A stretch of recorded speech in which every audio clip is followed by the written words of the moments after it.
Hello everyone, आज हम करने वाले हैं अप्रैल मंथ के जितने भी इंटरनेशनल रिलेशन से रिगार्डिंग करंट अफेयर थे पूरे महीने के अंदर, उनको यहाँ पर हर संडे ऐसे ही करके हम एक एक या दो दो जो भी टॉपिक्स होते हैं उनके पूरे पूरे महीने की वीडियोस लेके आया करेंगे। और देखिए, डेली आपको पता है चैनल के ऊपर यहाँ पर न्यूज़पेपर की वीडियो डलती है, द हिंदू का भी एक्सप्लेनेशन मिलता है, इंडियन एक्सप्रेस का भी मिलता है, माइंड मैप के साथ हम बनाते हैं। लेकिन वो जब आप डेली पढ़ते हैं तो हमें पता है कि 7-8-10 दिन तक हमें वो मेमोरी अच्छे से याद रहती है। लेकिन क्योंकि ये यूपीएससी का पेपर है और क्योंकि यूपीएससी के एग्ज़ाम में मिनिमम 2 साल के करंट अफेयर तो आपको पता होने ही चाहिए, तो इसी वजह से जो पिछला पढ़ा हुआ है कहीं हम उसको ना भूल जाए। तो चलिए उसका थोड़ा सा क्विक रिविजन लेते हैं, थोड़ा सा समझ लेते हैं। स्टार्ट करते हैं। पहली न्यूज़ है इंडिया भूटान से रिलेटेड।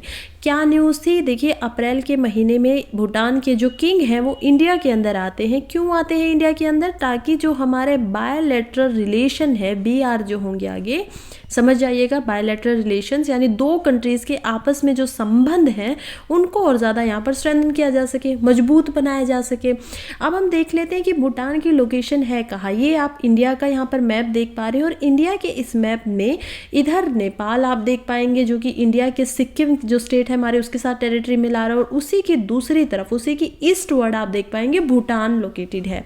तो भूटान भी यहाँ पर इंडिया के साथ बॉर्डर शेयर करता है, बिल्कुल करता है। तो कुछ बातें चलिए भूटान के बारे में जान लेते हैं। जैसे कि भूटान हम मैप से देख के बता सकते हैं कि एक लैंड लॉक कंट्री दिखाई दे रहा है। इधर यहाँ पर इंडिया है, दूसरी साइड पे भी जाएंगे तो अरुणाचल प्रदेश है, फिर से इंडिया के द्वारा लैंड लॉक है। इधर सिक्किम है, 3 साइड से लैंड लॉक हो चुका है। ऊपर यहाँ पर चाइना है। तो कोई भी आपको वोटर का यहाँ पर दिखाई नहीं देगा। फिर हम देखेंगे कि भूटान कितनी सारी हमारे जो बॉर्डर है उनके साथ कितने किलोमीटर का बॉर्डर शेयर कर रहा है। 699 किलोमीटर, 699 किलोमीटर की ये हमारे साथ बॉर्डर शेयर करता है, जो कि 4 स्टेट से लगती है। हमने 4 स्टेट समझी, कौन कौन सी 4 स्टेट है? पहली स्टेट सिक्किम, राइट, हमें पता है इसके बारे में। दूसरी स्टेट यहाँ पर अरुणाचल प्रदेश है। तीसरी स्टेट आप नीचे वेस्ट बंगाल को देख पाएंगे, ये जो हिस्सा है this one is West Bengal. और फोर्थ जो स्टेट यहाँ पर है वो है असम। तो ये ऐसी 4 स्टेट है जिनके साथ ये बॉर्डर शेयर करता है। तो चलिए थोड़ा सा ये जो दोस्ती बढ़ाने की बात की गई है पहले समझ लेते हैं दोस्ती है कब से।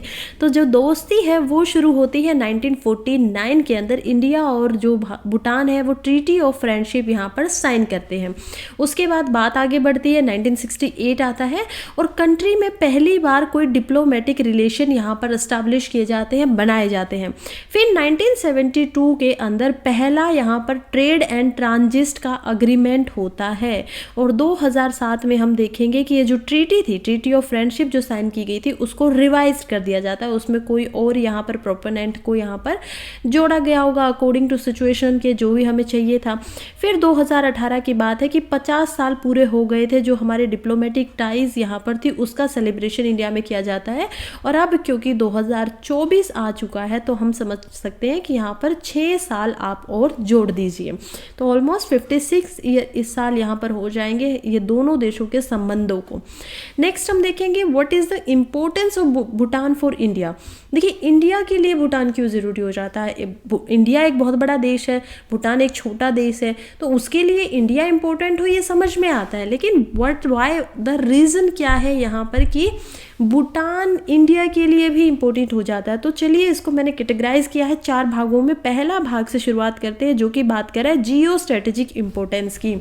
जियो स्ट्रेटेजिक इंपॉर्टेंस से मतलब है कि भूटान जो है वो एक बहुत ही स्ट्रेटेजिक प्लेस के ऊपर यहाँ पर है। उसकी जो सिचुएशन है वो जहाँ पर स्थित है वो बहुत स्ट्रेटेजिकल सिचुएशन है, क्योंकि क्या है लोकेशन, ऊपर चाइना है, बीच में भूटान है और नीचे इंडिया है। तो ये दोनों जो कंट्री है, इन दोनों कंट्रीज़ के बीच में ये एक बफर स्टेट यहाँ पर बन जाता है, बफर की तरह है।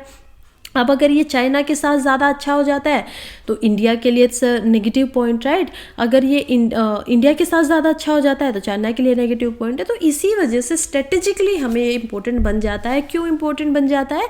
ताकि इंडिया की इंटरनल सिक्योरिटी यहाँ पर बनी रहे। इंटरनल सिक्योरिटी के लिए it's a very important point. फिर हम आगे बढ़ते हैं सेकेंड पॉइंट की तरफ, जो कि है इकोनॉमिक सिग्निफिकेंस।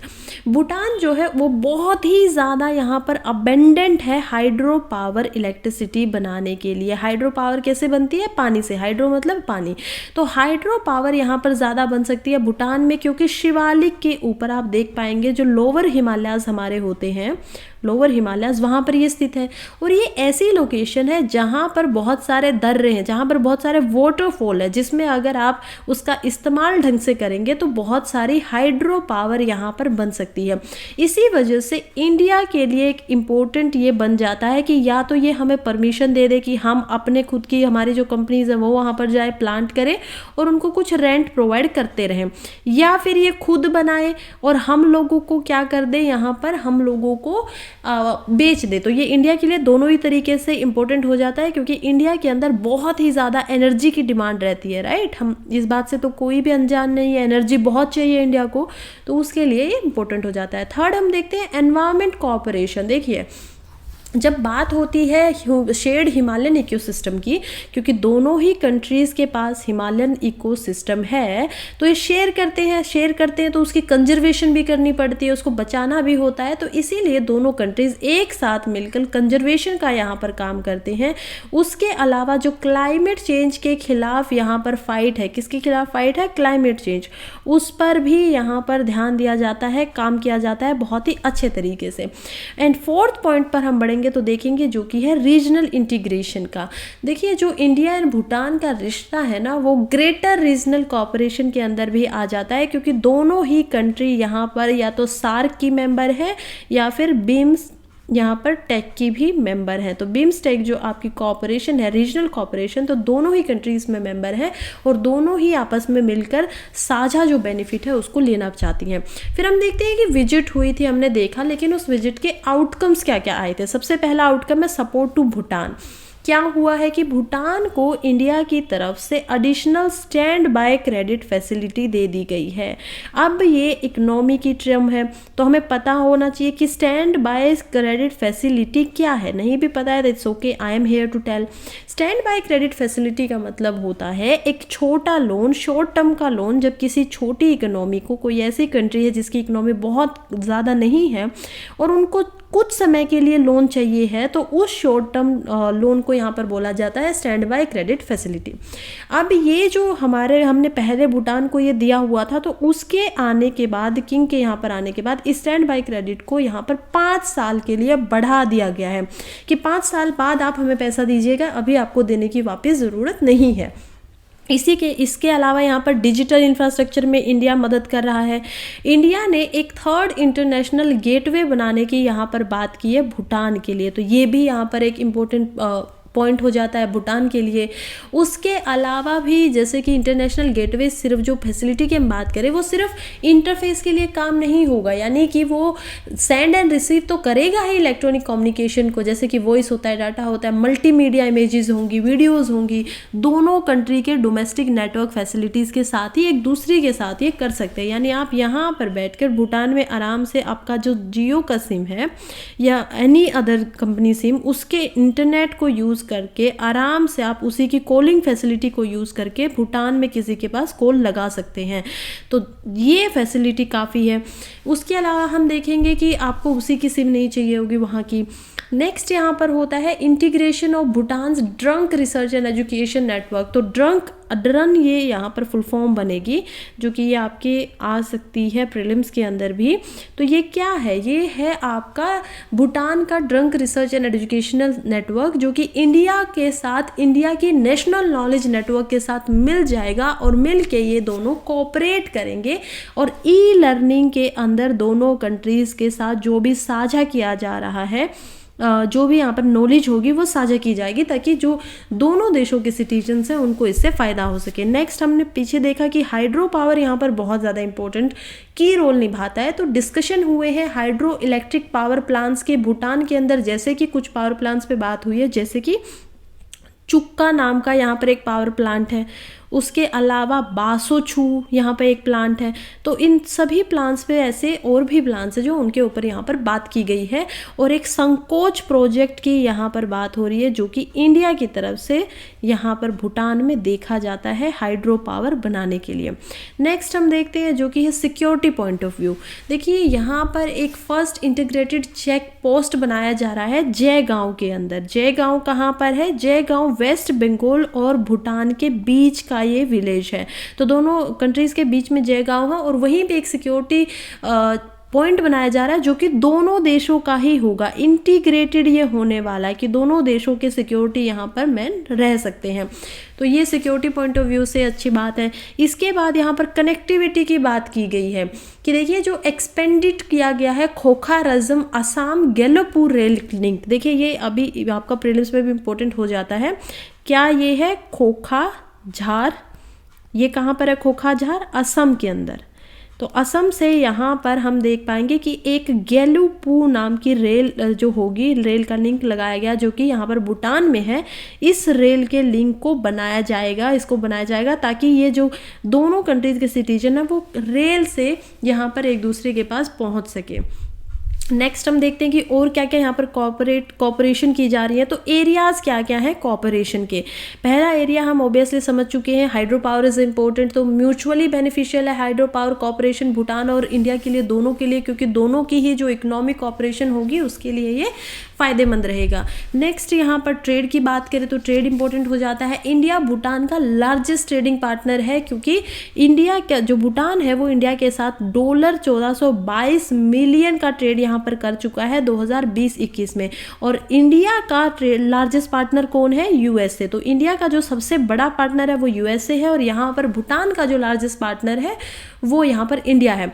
तो मेजर एक्सपोर्ट क्या क्या होते हैं यहाँ पर आपके इंडिया की तरफ से? जब इंडिया जो चीज़ें भेजता है वो क्या होंगे? हमें पता है इंडिया के पास क्या क्या चीज़ें हैं। मशीनरी है इंडिया के पास, टेक्सटाइल है इंडिया के पास, इलेक्ट्रिक इक्विपमेंट है इंडिया के पास, राइट, इलेक्ट्रिकल इक्विपमेंट्स देखने को मिलते हैं। उसके अलावा मेटल्स हम देख पाते हैं, बेस मेटल्स जो होते हैं। इसके अलावा व्हीकल्स यहाँ पर भेजे जाते हैं, एक्सपोर्ट किए जाते हैं। वेजिटेबल्स तक भी यहाँ पर एक्सपोर्ट होती हैं। तो ये सारी चीज़ें हैं जो इंडिया भेजता है। दूसरी चीज़ें जो भूटान इंडिया को लेता है, यानी भूटान क्या क्या देगा? तो जो इंडिया के पास कमी है वो सारी चीज़ें हम बाहर से लेंगे। तो उसमें हम देख पाते हैं कि भूटान के पास सीमेंट क्लिंकर्स हैं, तो वो ये सारी चीज़ें दे पा रहा है। उसके अलावा हम उनको वेजिटेबल दे रहे हैं तो वो हमें फ्रूट्स प्रोवाइड करवा रहे हैं, तो दैट इज़ ऑल्सो इम्पोर्टेंट। फिर डोलोमाइट यहाँ पर प्रोवाइड करवाया जाता है, डोलोमाइट जो कि एक मटेरियल है आपका। फिर सिलिकॉन, फेरो सिलिकॉन यहाँ पर दिया जाता है। और इलेक्ट्रिसिटी तो हम ऑलरेडी डिस्कस कर ही चुके हैं। नेक्स्ट हम देखते हैं कल्चरल रिलेशन के बारे में। तो क्योंकि दोनों ही कंट्री का बहुत ही कनेक्ट कर देता है एक कल्चर के तरीके से, क्योंकि दोनों ही कंट्री में यहाँ पर बुद्धिज़्म को माना जाता है। तो बुद्धिज़्म एक कल्चरल यहाँ पर कहीं ना कहीं कॉर्पोरेट करवा देता है। फिर इंडिया और भूटान की फाउंडेशन होती है 2003 के अंदर, जो कि ये बुद्धिज़्म कंसेप्ट है, आइडियोलॉजीज जो हैं। तो ये जो फाउंडेशन बनती है इंडिया भूटान फाउंडेशन 2003 में जो बनती है, ये भी दोनों देशों के लोगों को उनके जो कल्चर है उसको एक्सचेंज करने के लिए एक फील्ड प्रोवाइड करवा देता है, एक मंच दे देता है, स्टेज दे देता है। नेक्स्ट हम चलते हैं जो कि सिक्योरिटी पॉइंट ऑफ व्यू से। तो इंडियन मिलिट्री ट्रेनिंग टीम जो कि आई मित्रा है, आई मित्रात यानी कि इंडियन मिलिट्री ट्रेनिंग टीम एक परमानेंटली बेस्ड है वेस्टर्न भूटान के अंदर और असिस्ट करती है, ट्रेन करती है रॉयल भूटान आर्मी को। तो रॉयल भूटान आर्मी कहाँ की होगी? भूटान की आर्मी है। वैसे आपको अभी तक लग रहा होगा कि क्या भूटान एक मोनार्की है? तो ये क्योंकि वहाँ पर किंग आ रहा है इंडिया से। तो देखिए मुझे आपको एक कंसेप्ट समझाना पड़ेगा कि मोनार्की और डेमोक्रेसी में फ़र्क क्या है।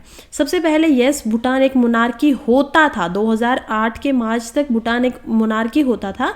लेकिन उसके बाद यहाँ पर भूटान में 2 पॉलिटिकल पार्टीज आ चुकी हैं जो वहाँ पर पार्लियामेंट से काम करती है। तो यानी भूटान जो है वो डेमोक्रेसी के अंदर यहाँ पर चेंज हो चुका है, कन्वर्ट हो चुका है। लेकिन आप कहेंगे कि मैम फिर हमारी जो डेमोक्रेसी है उसमें तो यहाँ पर हमारे 2 कंसेप्ट होते हैं। जो एक होता है आपका हेड ऑफ स्टेट, वो तो प्रेसिडेंट है, किंग नहीं है इंडिया में। दूसरी बात आपके जो होते हैं हेड ऑफ गवर्नमेंट, वो यहाँ पर प्राइम मिनिस्टर है। तो इनमें तो कुछ उल्टा दिखाई दे रहा है। आप अगर भूटान की बात करेंगे तो वहाँ पर भी आपके जो हेड ऑफ स्टेट होंगे वो होंगे आपके किंग, और ये आप यहाँ पर मिला भी सकते हो। किसके साथ मिला सकते हो? Head of state. और कहाँ का हेड ऑफ स्टेट यहाँ पर किंग होता है, मोनार्क होता है। बिल्कुल सही पकड़ा है आपने। कहाँ का होता है? इंग्लैंड का, ब्रिटेन का। तो यहाँ पर भी यही है, लेकिन वो भी तो डेमोक्रेसी है ना। जस्ट हमारी डेमोक्रेसी में और उनके लोकतंत्र में एक ही फ़र्क है कि हमारा जो हेड ऑफ द स्टेट होता है वो यहाँ पर रिपब्लिक होता है, यानी कि उसके इलेक्शन होते हैं। आपको प्रेसिडेंट के इलेक्शंस के बारे में पता है? Very good. तो इसी तरीके से और जो हेड ऑफ गवर्नमेंट होगा वो भी यहाँ पर रिपब्लिक होगा, क्योंकि उनके भी इलेक्शन हुए। लेकिन एक के जो इलेक्शन होंगे, प्राइम मिनिस्टर के जो इलेक्शन होंगे वो यहाँ पर होंगे डायरेक्ट इलेक्शन, और प्रेसिडेंट के जो इलेक्शन होंगे, हेड ऑफ स्टेट के जो इलेक्शन होंगे वो होंगे इनडायरेक्ट इलेक्शन। तो ये इंडिया की इकोनॉमी, इसी तरीके से यहाँ पर भूटान की कहीं ना कहीं जो पॉलिटी है वो काम करती है। चलिए नेक्स्ट हम आगे बढ़ते हैं कि अभी कुछ हमने बातें समझी कि ठीक है एरिया ऑफ कोऑपरेशन क्या क्या है, लेकिन कुछ चैलेंजेस भी तो है ना सामने। जब कोई चुनौतियां भी तो होती हैं किसी रिश्ते को अच्छा बुरा करने के लिए, क्योंकि खुद भूटान एक बफर स्टेट है, तो चाइना का भी उसके पास कुछ ना कुछ पावर रहता होगा। तो इसीलिए सबसे पहला हमारा चैलेंज है वो है चाइनीज़ इन्फ्लुएंस। चाइना हमेशा डिस्प्यूट करता रहता है कुछ टेरिटरीज में भूटान के साथ। जैसे कि नॉर्थ में अगर हम बात करें तो नॉर्थ में जो पासामुलंग की टेरिटरी है या फिर जकारलंग वैलीज है, ये दोनों ही कल्चरली बहुत वाइटल है थिम्पू के लिए। थिम्पू क्या है? भूटान की कैपिटल। तो थिम्पू के लिए दोनों जरूरी है, लेकिन चाइना वहां पर आना चाहता है। फिर अगर वेस्ट में बात किया जाए तो डोकलाम पास आप लोगों ने सुना होगा बहुत ज़्यादा, वहां पर चाइना बहुत यहाँ पर देखने को मिलता है कि चाइना चाहता है हमें मिल जाए। फिर यहाँ पर याकचू नाम की जगह हैं, लगो मार्पो वैली है। तो इन सभी जगहों पर चाइना का इन्फ्लुएंस ज़्यादा देखने को मिलता है। इंडिया कोशिश करता है, इंडिया हमेशा बोलता है कि ये जो आप डोकलाम पास की बात हो रही है वो डोकलाम पास एक्चुअली में भूटान का है, लेकिन चाइना उसको छोड़ने को तैयार ही नहीं है। वो कह रहा नहीं ये तो मेरा है। तो इंडिया वैसे तो यहाँ पर डोकलाम पास के लिए, क्योंकि इंडिया के लिए भी वो इंडिया की सिक्योरिटी के लिए भी स्ट्रेटेजिकली बहुत इंपॉर्टेंट हो जाता है। फिर हम देखते हैं कि जो ये पूरा का पूरा रीजन है चाइना का, वो सिलीगुड़ी जो कॉरिडोर है वो भी वहाँ पर भी चाइना की कहीं ना कहीं हमें देखने को मिलती है डोमिनेंस। तो सिलीगुड़ी कॉरिडोर कौन सा है? जहां पर इंडिया का जो लास्ट स्टेट हम असम से मान सकते हैं, तो वहां पर इंडिया में सिलीगुड़ी नाम की डिस्ट्रिक्ट आती है। तो ये पूरा जो सिलीगुड़ी कॉरिडोर है वहां पर भी चाइना अपना इन्फ्लुएंस और डोमिनेंस और ज़्यादा बनाने की सोच रहा है और ज़्यादा चाहता है। तो बहुत ही नैरो स्ट्रेच है ये, जो इंडिया के मेन लैंड जो है उसको नॉर्थ ईस्टर्न स्टेट के साथ बनाता है। क्योंकि आप देखेंगे कि जब इंडिया की जो नॉर्थ ईस्टर्न स्टेट है वो कुछ इस प्रकार से आपको दिखाई देंगी, और ये जो स्टेट है यहाँ पर क्या है? म्यांमार है, और यहाँ पर क्या है? चाइना है। तो ये जो पतला सा बीच का रास्ता है इसके सिलीगुड़ी कॉरिडोर बोला जाता है, और इसी को यहाँ पर हमेशा चाइना डोमिनेंस बनाना चाहता है ताकि पूरा नॉर्थ ईस्ट को वो अपने अंदर ले ले। हालांकि इंडिया ऐसा बिल्कुल भी नहीं चाहेगा, राइट। चलिए नेक्स्ट पॉइंट हम देखते हैं जो कि है हाइड्रो पावर के अंदर भी यहाँ पर कुछ इश्यूज़ है जो कि हाइड्रो पावर ट्रेड से रिलेटेड है। तो इंडिया का जो पास्ट है वो थोड़ा चेंज हुआ है पावर परचेजिंग पॉलिसीज से। तो उन्होंने भूटान को रिफ्यूज़ल कर दिया है कि वो नेशनल पावर ग्रिड के अंदर उनको एडमिट नहीं करेगा, और ये थोड़ा सा रिफ्ट पैदा कर देता है दोस्ती के अंदर दोनों देशों की। Next point is hide out for militants. देखिए बहुत बार ऐसा हुआ है कि इंडिया से कोई जो मिलिटेंट है वो यहाँ पर प्रोटेस्ट करते हैं, उसके बाद भूटान के अंदर जाकर कैंप्स लगाकर छुप जाते हैं, भूटान एंड नेपाल दोनों कंट्रीज में। तो ये ज़्यादातर देखा गया यूएलएफ के द्वारा, जो United liberation front of Assam है वहाँ पर ये ज़्यादा देखा गया। फिर national democratic front of Bodos पे भी यहाँ पर देखा गया। बोडोज क्या है? ट्राइब है, तो उनकी तरफ से ये जो बनाया गया था वो लोग भी यहाँ पर चले जाते हैं भूटान के अंदर, और वहाँ के जंगल के अंदर जाकर छुप जाते हैं, ऑपरेट करते हैं अगेंस्ट के खिलाफ। भूटान में छुप कर ही वो लोग वहाँ से ऑपरेशन अपने जारी रखते हैं, तो ये भी प्रॉब्लम है। फिर यहाँ पर अगर ऐसा आर्टिकल आता है तो ऑपरेशन ऑल क्लियर आपको याद रहना चाहिए। क्या था operation all clear? Operation all clear जब हुआ था तो वो होता है यहाँ पर 2003 और 2004 के बीच में। न्यूज़पेपर में है भी, हमने जस्ट 10-15 दिन पहले इस पे बात की है कि ऑपरेशन ऑल क्लियर जो हुआ था तो पहला ऐसा मिलिट्री का एक्शन था जो भूटान ने खुद ही अपनी मिलिट्री के द्वारा, जो ये मिलिटेंट छुपे हुए थे उनको मरवा दिया गया था कैंप्स के ऊपर हमला करके। तो operation all clear is important. Next हम देखते हैं जो कि है BBINA इनिशिएटिव। देखिए BBIN क्या होता है, तो बांग्लादेश, भूटान, इंडिया, नेपाल, ये जैसे क्वाड है उसी तरीके से 4 देशों का एक समूह है। पहला जो बी बनाता है वो बनाता है बांग्लादेश, दूसरा बी यहाँ पर रिप्रेजेंट करता है किसको, भूटान को, तीसरा भी यहाँ पर ये तीसरा जो आई है वो रिप्रेजेंट कर रहा है इंडिया को, ज़्यादातर ऐसे ही देखने मिलता है हमें, और फोर्थ है नेपाल। तो ये जो 4 कंट्रीज़ का इनिशिएटिव है ये बनाया गया है मोटर व्हीकल एग्रीमेंट के ऊपर, यानी कि जो मोटर होती हैं और जो व्हीकल्स आते हैं उनका ये एग्रीमेंट एक है जिसको इंडिया ने ही प्रपोज किया था, और प्रपोज इसलिए किया था ताकि जो कनेक्टिविटी है रीजन के अंदर उसको इम्प्रूव कर दिया जाए। तो ये थोड़ा सा भूटान इसको होल्ड पे रख रहा है उनको, क्योंकि कुछ एनवायरमेंटल कंसर्न इसके दिखाई दे रहे हैं। नेक्स्ट हम देखेंगे जो कि है एक्सेस टू ट्रेड। भूटान जो है वो अपनी मार्केट को डाइवर्सिफाई करना चाहता है और इसी वजह से वो बांग्लादेश की तरफ ज़्यादा चला गया। अभी हमने पहले देखा था कि इंडिया भूटान का सबसे बड़ा लार्जेस्ट ट्रेडिंग पार्टनर है, लेकिन क्योंकि वो चाहता है कि उसकी मार्केट में थोड़ी डाइवर्सिफिकेशन आए, और हमें पता है कि बांग्लादेश यहाँ पर इंडिया के लिए बहुत ही ज़्यादा चैलेंजिंग हो जाता है टेक्सटाइल के मामले में। तो ये सबसे बड़ा प्रोड्यूसर यहाँ पर बन जा रहा है, पूरी ग्लोबल मार्केट को इन्होंने चीप कपड़े से यहाँ पर भरा हुआ है, वो बनाते हैं ज़्यादा, और इंडिया ने इस चीज़ का फ़ायदा नहीं उठाया जब उसको उठाना चाहिए था। तो इसी वजह से जो दोनों कंट्रीज़ हैं उन्होंने एक प्रेफरेंशियल ट्रेड एग्रीमेंट साइन किया 2011 में, यानी कि वो जिनको प्रेफर करेंगे भूटान और बांग्लादेश की, ठीक है हम लोग अपने एक दूसरे के साथ यहाँ पर रिश्ते बनाना चाहते हैं तो चलिए एक दूसरे के साथ ये ट्रेड एग्रीमेंट साइन कर देते हैं। तो ये भी इंडिया के लिए थोड़ा सा डाउन रहेगा। अब हम देखते हैं ये सारी बातें हो गई हैं, तो वे फॉरवर्ड क्या हो सकते हैं। देखिए कोई भी समस्या होती है तो उससे बाहर निकलना होता है ना। एज ए एस्पिरेंट आपको हमेशा पॉजिटिव सोचना और हमेशा जो प्रॉब्लम्स आएंगी उनको यहाँ पर सोल्व करना है, राइट। तो चलिए हम इन प्रॉब्लम्स को भी सोल्व करते हैं। तो सबसे पहले क्या होना चाहिए, सबसे पहले होना चाहिए यहाँ पे इनिशिएटिंग ट्राइलोग। 3 लोग, डायलॉग क्या होता है जब 2 लोग एक साथ में मिलकर बात करें, ट्राइलोग क्या होगा जब 3 लोग यहाँ पर मिलकर एक दूसरे के साथ बात करें। तो 3 यानी कि कौन कौन सी कंट्रीज़ यहाँ पर बात कर सकती है, एक तो चाइना जो कि डोकलाम इशू का यहाँ पर प्रॉब्लम है, ऊपर से यहाँ पर इंडिया है, और तीसरा यहाँ पर भूटान इटसेल्फ। तो ये तीनों कंट्रीज़ को यहाँ पर इनिशिएट करना चाहिए ताकि इनके जो अनसर्टनीज़ हैं, जो इनकी शांति के ऊपर सवाल उठे रहते हैं, वो यहाँ पर थोड़े कम हो सकें। नेक्स्ट पॉइंट इज़ यहाँ पर जो कि होगा डाइवर्सिफाइंग इकोनॉमिक एंगेजमेंट। देखिए जब डाइवर्सिफाई की बात होती है तो इंडिया के लिए इंडिया के इकोनॉमिक रिलेशन भूटान के साथ वो कंटिन्यू ही रहेंगे, डोमिनेट करता ही रहेगा, क्योंकि हाइड्रो पावर प्रोजेक्ट यहाँ पर इंडिया के लिए काफ़ी इंपॉर्टेंट है। पानी से रिलेटेड जो हमें एनर्जी मिलती है बहुत इंपॉर्टेंट है। तो इसी को थोड़ा और स्ट्रेंथन करना चाहिए अलग अलग फील्ड में, जैसे कि फाइनेंशियल टेक का यहाँ पर इस्तेमाल कर सकते हैं, इंडिया उसमें बहुत आगे बढ़ रहा है, यूपीआई वगैरह और बहुत कंपनीज हैं। फिर स्पेस टेक में तो इंडिया की जो इसरो है वो डेवलप कंट्रीज के साथ मुकाबला कर रही है, 5वें-6ठे नंबर पे यहाँ पर वो स्पेस टेक में आते हैं हम लोग। फिर उसके बात करें तो बायोटेक में भी इंडिया के अंदर बहुत सारा मेडिकल टूरिज्म देखने को मिलता है because of cheapness and because of quality की वजह से। तो बायोटेक में भी दोनों कंट्रीज यहाँ पर लीड कर सकती है, एक स्ट्रॉन्गर पार्टनरशिप को दिखा सकती हैं। Next point is improving people to people ties.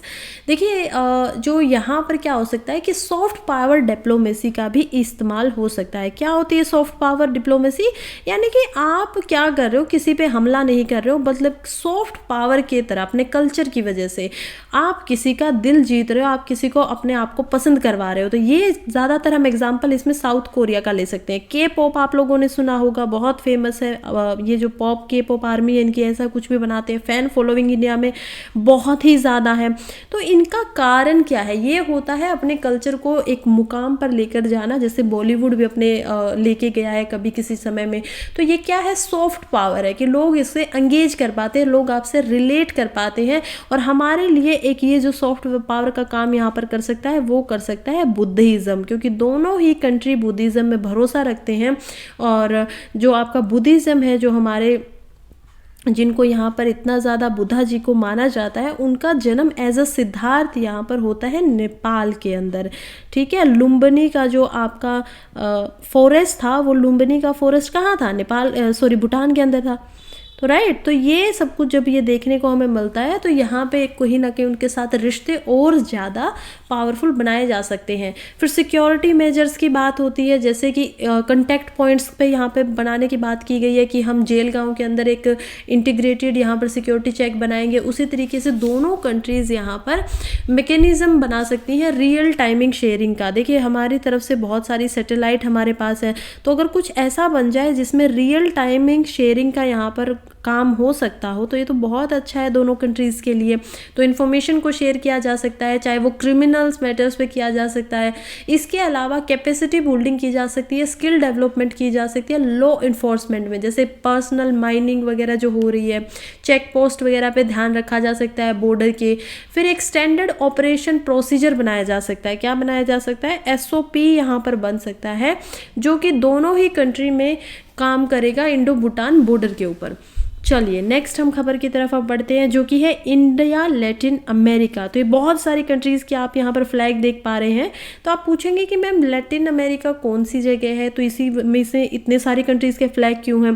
क्योंकि लैटिन अमेरिका आपका बोला जाता है, यानी कि जो आपके दोनों अमेरिका, नॉर्थ अमेरिका और साउथ अमेरिका, दोनों कॉन्टिनेंट को जब आप मिला देते हैं तो जितनी कंट्रीज़ उसमें हैं, कुछ एक कंट्रीज़ को छोड़ के सभी कंट्रीज़ जो स्पेनिश फ्रेंच ये भाषाएं बोलती हैं वो सभी की सभी यहाँ पर लैटिन कंट्रीज़ मानी जाती हैं। न्यूज़ में क्यों था? क्योंकि इंडिया के एक्सटर्नल अफेयर मिनिस्टर विजिट की थी 4 लैटिन अमेरिकन कंट्रीज़ में से, जिनमें से एक कंट्री थी यहाँ पर पनामा, चूँकि आपको पता होगा कि कहाँ पर लोकेटेड है, बहुत स्ट्रेटेजिकली इंपॉर्टेंट कंट्री है, दोनों कंट्रीज़ एक दूसरे को जोड़ रही है बिल्कुल।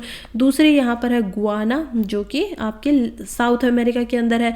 तीसरी है Colombia, again it's in South America. And fourth is Dominican Republic. तो ये हम देख पाएंगे कि एक सेंट्रल अमेरिका का यहाँ पर पार्ट है पनामा, और ओवरसाइज जो कंट्री है वो साउथ अमेरिका पे यहाँ पर है। और कुछ बात करें तो इंडिया का पहला ऐसा फॉरेन मिनिस्टर है जो बायलैटरल विजिट करने के लिए ऐसी कंट्रीज़ में गया है। और कुछ इंपॉर्टेंट बातें हैं, जैसे कि इंडिया और सेंट्रल अमेरिका इंटीग्रेशन सिस्टम की यहाँ पर बात हुई है फॉरेन मिनिस्टर उसके अंदर मीटिंग के अंदर। तो क्या बात हुई है? India central America and integration system, तो सीका हम इसको बोल सकते हैं। उसके अलावा ये पहली बार ही हो रहा है कि जो फाइनेंस फॉरेन मिनिस्टर हैं हमारे, वो को चेयर करेंगे 4th इंडिया कैरिकॉम यानी कि Caribbean community and common market ministerial meeting को। चलिए आगे बढ़ते हैं और समझते हैं कि सिग्निफिकेंसीज क्या क्या है यहाँ पर मिलने के। तो थोड़ा सा पहले कंट्रीज़ के हिसाब से सिग्निफिकेंस देख लेते हैं। गुआना के लिए क्या सिग्निफिकेंस है इंडिया का, इंडिया गुआना में क्यों जाना चाहता है? तो हम देखेंगे कि गुआना जो कंट्री है वो वर्ल्ड की सबसे लार्जेस्ट ऑयल रिजर्व है, यानी कि वर्ल्ड के बहुत ज़्यादा तेल यहाँ पर इस कंट्री में मिलता है। तो इसी वजह से इंडिया के लिए इम्पोर्टेंट है, ताकि वो जब उसके ऑयल रिसोर्सेज है जहाँ से वो खरीदता है उनको डाइवर्सिफाई कर सके, उनको थोड़ा सा अलग अलग जगह से बदल सके। और इसीलिए कमीशन किया गया है इंडिया मेड फेरी MV मालिसा का, ताकि ये कनेक्टिविटी को और ज़्यादा बढ़ाए और मोबिलिटी ला सके गुआना में। क्या नाम है इसका? MV मालिसा। ये एक शिप यहाँ पर कमीशन किया गया है। सेकेंड हम देखते हैं पनामा के लिए क्यों इंपॉर्टेंट हो जाती है। तो इंडिया का जो largest central America trade partner है वो पनामा ही है। लगभग $610 मिलियन का एनुअल ट्रेड यहाँ पर देखने को मिलता है, जो कि 2022 का ये डाटा था। तो काफ़ी ज़्यादा यहाँ पर ट्रेड है, तो इसीलिए इम्पोर्टेंट है। फिर यहाँ पर बहुत सारे इंडिया का डायस्पोरा भी है, जो इंडिया के जो लोग हैं वो यहाँ पर जाकर बसे हुए हैं। फिर कुछ ऐसी पोजीशंस हैं, जैसे कि ये एक इंडिया के लिए गेटवे का काम करता है लैटिन अमेरिका के रीजन में, क्योंकि वो बहुत ज़्यादा लॉजिस्लेटिव कैपेबिलिटीज़ को यहाँ पर ऑफर कर रहा है। मैरीटाइम हब की यहाँ पर बातें होती हैं। थर्ड कंट्री की बात करें जो कि कोलंबिया है, तो कोलंबिया में इंडिया के साथ एक साइन किया गया है कल्चरल एक्सचेंज प्रोग्राम। 2023 से लेकर ये 2026 तक रहने वाला है। प्रीलिम्स के लिए इंपॉर्टेंट है। कोलंबिया के साथ क्या एक्सचेंज किया गया है? Cultural exchange programme. और कोलंबिया इंडिया के लिए सप्लाई करता है क्रूड ऑयल का और कोयल, जो कि कोयला होता है, उसका भी। फोर्थ जो हमारी कंट्री है वो है डोमिनियन रिपब्लिकन, जो कि कहीं ना कहीं डोमिनियन रिपब्लिक के अंदर इंडिया की तरफ से एक एम्बेसी को यहाँ पर इनिग्रेट किया गया है। इसके अलावा इंडिया का जो ऑटोमोबाइल डीलर्स है, जैसे कि बजाज, हीरो, रॉयल इनफील्ड, तो ये सभी ने भी एस्टेब्लिशमेंट की है वहाँ पर अपनी लोकल डीलरशिप की डोमिनिकन रिपब्लिकन के साथ। नेक्स्ट हम देखते हैं कि सिग्निफिकेंस क्या क्या है इंडिया के लैटिन अमेरिका रिलेशंस की। तो चलिए ट्रेड रिलेशंस में सबसे पहले देख लेते हैं कि ट्रेड जो दोनों कंट्रीज़ के बीच में होता है, लैटिन अमेरिकन कंट्रीज़ के बीच में, वो ऑल टाइम हाई है $50 का यहाँ पर बिलियन का। तो $50 बिलियन का यहाँ पर ट्रेड देखा गया है 2022 में, राइट। 2022 के ये आंकड़े हैं। तो ओवरऑल अगर सभी लैटिन अमेरिकन कंट्रीज़, ये अगर हम एक कंट्री की तरह उसको देखें तो ये इंडिया का 5th लार्जेस्ट ट्रेडिंग पार्टनर बन चुका है 2022-2023 में। जब से यूक्रेन के अंदर वॉर हो रही है उसी टाइम से जो लार्जेस्ट सप्लायर है इंडिया का सनफ्लावर ऑयल का, तो वो लैटिन अमेरिकन कंट्रीज़ ही बन चुकी हैं। और इंडिया इंपोर्ट करता है एडिबल ऑयल्स को। क्या इंपोर्ट करता है? एडिबल ऑयल को, ऐसे तेलों को जिनको खाया जा सके। फिर सेकंड पॉइंट हम यहाँ पर देखते हैं जो कि है इन्वेस्टमेंट अपॉर्चुनिटी। तो इंडिया के जो बिजनेसेस हैं उनके लिए यहाँ पर इन्वेस्ट करने की बहुत सारी अवसर हैं, अपॉर्चुनिटीज़ हैं। इंडियन बिजनेसेस जैसे कि गोल्ड लिकोल जोन इसको बोला जाता है, गोल्डी लॉक्स जोन, जो कि एक स्वीट स्पॉट है between highly regulated competitive market US and Europe के बीच में। तो क्योंकि यहाँ पर थोड़ा कॉम्पिटिशन कम है अभी, और बहुत सारी ऐसी मार्केट्स अफ्रीका के लिए भी यहाँ पर मानी जा सकती है, क्योंकि अफ्रीकन कॉन्टिनेंट में भी अभी के लिए ना इतनी ज़्यादा रेगुलेशन है ना इतना ज़्यादा कंपटीशन है। तो यहाँ पर भी इसको एज ए यूज़ किया जा सकता है। इंडिया की आईटी कंपनीज ने लगभग 40,000 लोगों को यहाँ पर इस रीजन में काम करने के लिए लगाया हुआ है। नियरली जो सारे के सारे लोग हैं वो वहीं के लोकल हैं। तो इंडिया की टोटल इन्वेस्टमेंट इस रीजन में लगभग अगर हम निकालें तो $16 बिलियन की यहाँ पर ऑलरेडी की जा चुकी है। फिर हम बात करेंगे फूड एंड सिक्योरिटी के बारे में। तो फूड एंड एनर्जी सिक्योरिटी के लिए इंपॉर्टेंट हो जाता है, क्योंकि इंडिया का जो सोर्सेज है 15% ऑफ इट्स क्रूड ऑयल जो है वो यहाँ पर लैटिन अमेरिकन कंट्रीज से लिया जाता है। और उनको सस्टेन रखने के लिए एनर्जी की, क्योंकि बार बार हमारे इंडिया में एनर्जी की नीड्स बढ़ रही है, इतनी बड़ी पॉपुलेशन है, तो इसी वजह से उसको एनर्जी की नीड को सस्टेन रखने के लिए इनके साथ ये रिलेशन ज़्यादा बनाए जाते हैं। फिर हम देखेंगे कि रीजन और भी कुछ कॉन्ट्रीब्यूशन दे सकता है, जैसे कि फूड सिक्योरिटी में हम ऑलरेडी कि इंडिया का जो 5 टाइम ऐसा हो चुका है कि इंडिया की जो पॉपुलेशन है वो लैटिन अमेरिकन पॉपुलेशन से 5 गुना ज़्यादा बड़ी है। तो वो फूड सिक्योरिटी प्रोवाइड करवा सकते हैं, ज़्यादा वो वहाँ पर प्रोड्यूस करते हैं और इंडिया के साथ उसको भेज सकते हैं, बेच सकते हैं। नेक्स्ट हम देखेंगे स्ट्रेटेजिक सिग्निफिकेंस क्या है। लैटिन अमेरिकन अकाउंट्स लगभग 40% ग्लोबल पॉपुलेशन का प्रोडक्शन जो करते हैं वो यहाँ पर करते हैं कॉपर का, ठीक है। तांबा यहाँ पर लगभग 40% जितना पूरे ग्लोब में बनता है उतना यहाँ पर लैटिन अमेरिकन कंट्रीज़ में ये बन जाता है। LAC में इसको आगे से बोलने वाली हूँ। LAC मतलब कि लैटिन अमेरिकन कंट्रीज़। चलिए, तो जो कि 35% ऑफ वर्ल्ड का लिथियम भी यहीं से मिलता है, बहुत ज़्यादा। और इसी में आपको याद होगा कि नहीं भी होगा तो चलिए कोई नहीं, मैं याद दिलवा देती हूँ कि अभी जो चिली और पेरू का रीजन है, देखिए जो अमेरिकन रीजन है ना, यहाँ पर लिथियम बहुत बड़ी मात्रा में मिलता है। और चिली और पेरू दो काफ़ी साउथ अमेरिका की काफ़ी इंपॉर्टेंट कंट्रीज़ हैं। इनका अभी अभी कॉन्स्टिट्यूशन को बदला गया है और एनवायरनमेंट के ऊपर ध्यान दिलवाया गया है, क्योंकि इतनी ज़्यादा माइनिंग यहाँ पर कर ली गई है ना कि वो उन देशों की कंट्री जो है, उन देशों की एनवायरनमेंट के लिए खतरनाक हो गया, लोगों को लिए जीवन यापन के लिए बहुत ज़्यादा खराब हो गया। तो जस्ट 1 साल पहले की ये न्यूज़ है, 1 ईयर पहले की, इसलिए मैंने आप लोगों को याद भी दिलवा लिया क्योंकि रिलेवेंट था। तो बहुत ज़्यादा लिथियम यहाँ पे मिलता है, ऑलमोस्ट 35% जितना पूरे वर्ल्ड में निकलता है। और उसके अलावा हम बात करें कॉपर की, तो कॉपर यहाँ पर निकल कर आता है 40%, जितना पूरे वर्ल्ड में कॉपर है उसका 40% यहाँ पर निकलेगा। फिर बात होती है स्ट्रेटेजिक सिग्निफिकेंस की अगेन। तो इसी में जब इंडिया है वो ऑलरेडी काम कर रहा है कि कुछ माइंस जो स्ट्रेटेजिक मिनरल्स है, जैसे लिथियम के लिए, कोबाल्ट के लिए, अर्जेंटीना, बोलिविया, चिली जैसी कंट्रीज़ में यहाँ पर उसको मिल जाए, कि ताकि वो कुछ माइंस को यहाँ पर कंट्रैक्ट करके ले ले और वहाँ से फिर जो उसके इतने इंपॉर्टेंट ये डिजिटल जो काम होने वाले हैं उनके लिए चाहिए होते हैं, जो कि इंडिया के पास इतनी बड़ी मात्रा में नहीं है कि वो खुद से उनकी पूर्ति कर सके, तो उसके लिए वो इम्पोर्टेंट हो जाता है। Next is developmental cooperation. LAC region एक बहुत ही मेन रिसिपिएंट है India UN development partnership fund का, कि इस रीजन में जो पैसा दिया जाता है डेवलपमेंट के लिए वो इंडिया और यूएन का जो फंड है बहुत मिला के मिलते हैं। लगभग $20 मिलियन यहाँ पर प्रोवाइड किए जा चुके हैं 26 प्रोजेक्ट्स के अंदर। 26 प्रोजेक्ट्स ऐसे हैं जिसके अंदर ये पैसा यहाँ पर दिया जा चुका है। तो इंडिया सीख सकता है LSC कंपनी जो कंट्रीज़ हैं उनसे कि उनका जो ये कैश ट्रांसफ़र है, कंडीशनल कैश ट्रांसफ़र जो होता है वो कैसे काम कर सकता है। तो ये इंडिया के लिए काम कर सकता है। और क्योंकि जो ये रीजन है वो पायनियर है बहुत ज़्यादा, इसने बिल्कुल जैसे इंडिया में हम बात करें UPI की, तो एक तरीके से डिजिटली इंडिया बहुत ज़्यादा पायनियर बन चुका था पहले ही, यूरोप वगैरह से भी, एडवांस कंट्रीज से भी। तो उसी प्रकार से जो ये CCTS है जो कि है कंडीशनल कैश ट्रांसफ़र, उसमें ये बहुत ज़्यादा अच्छे हैं और 30 सालों से इनके पास ये एक्सपीरियंस है कि किन किन को इनको पैसे देने हैं। इन्होंने इसको डिकेड से इम्प्लीमेंट किया हुआ है ऐसे प्रोग्राम्स को। नेक्स्ट हम चलते हैं जो कि है साउथ साउथ कोऑपरेशन के बारे में। जब भी इंडिया को बात की जाती है एज अ ग्लोबल लीडर बनने की, साउथ का ग्लोबल लीडर बनने की, तो इंडिया इस चीज़ को बहुत बात में लेकर आ रहा है बार बार। G20 का भी हमने देखा कि G20 जब होता है तो इंडिया EU जो है यानी कि यूरोपियन यूनियन के साथ साथ अफ्रीकन यूनियन को, जिसके अंदर 57 मेंबर कंट्रीज़ हैं, उनको यहाँ पर बोलता है कि आप लोग भी G20 के अंदर आइए। तो वॉइस ऑफ ग्लोबल समिट यहाँ पर करवाता है इंडिया, जो कि पहली बार इंडिया द्वारा किया गया ऐसा कोई इनिशिएटिव जिसके अंदर 29 लैटिन अमेरिकन की जो और कैरिबियन की जो कंट्री है वो एक साथ आती हैं। इंडिया बहुत सारे प्लेटफॉर्म पे और भी काम कर रहा है, जैसे कि ब्राज़ील जैसी कंट्रीज़ के साथ वो ब्रिक्स का एज अ मेंबर है। फिर हम इंडिया को यहाँ पर इब्सा का मेंबर भी देख सकते हैं। तो ये ऐसी ऑर्गेनाइजेशन के साथ भी काम करता है जो कि एक अल्टरनेटिव प्लेटफॉर्म दिलवाती है डेवलपिंग कंट्रीज़ को।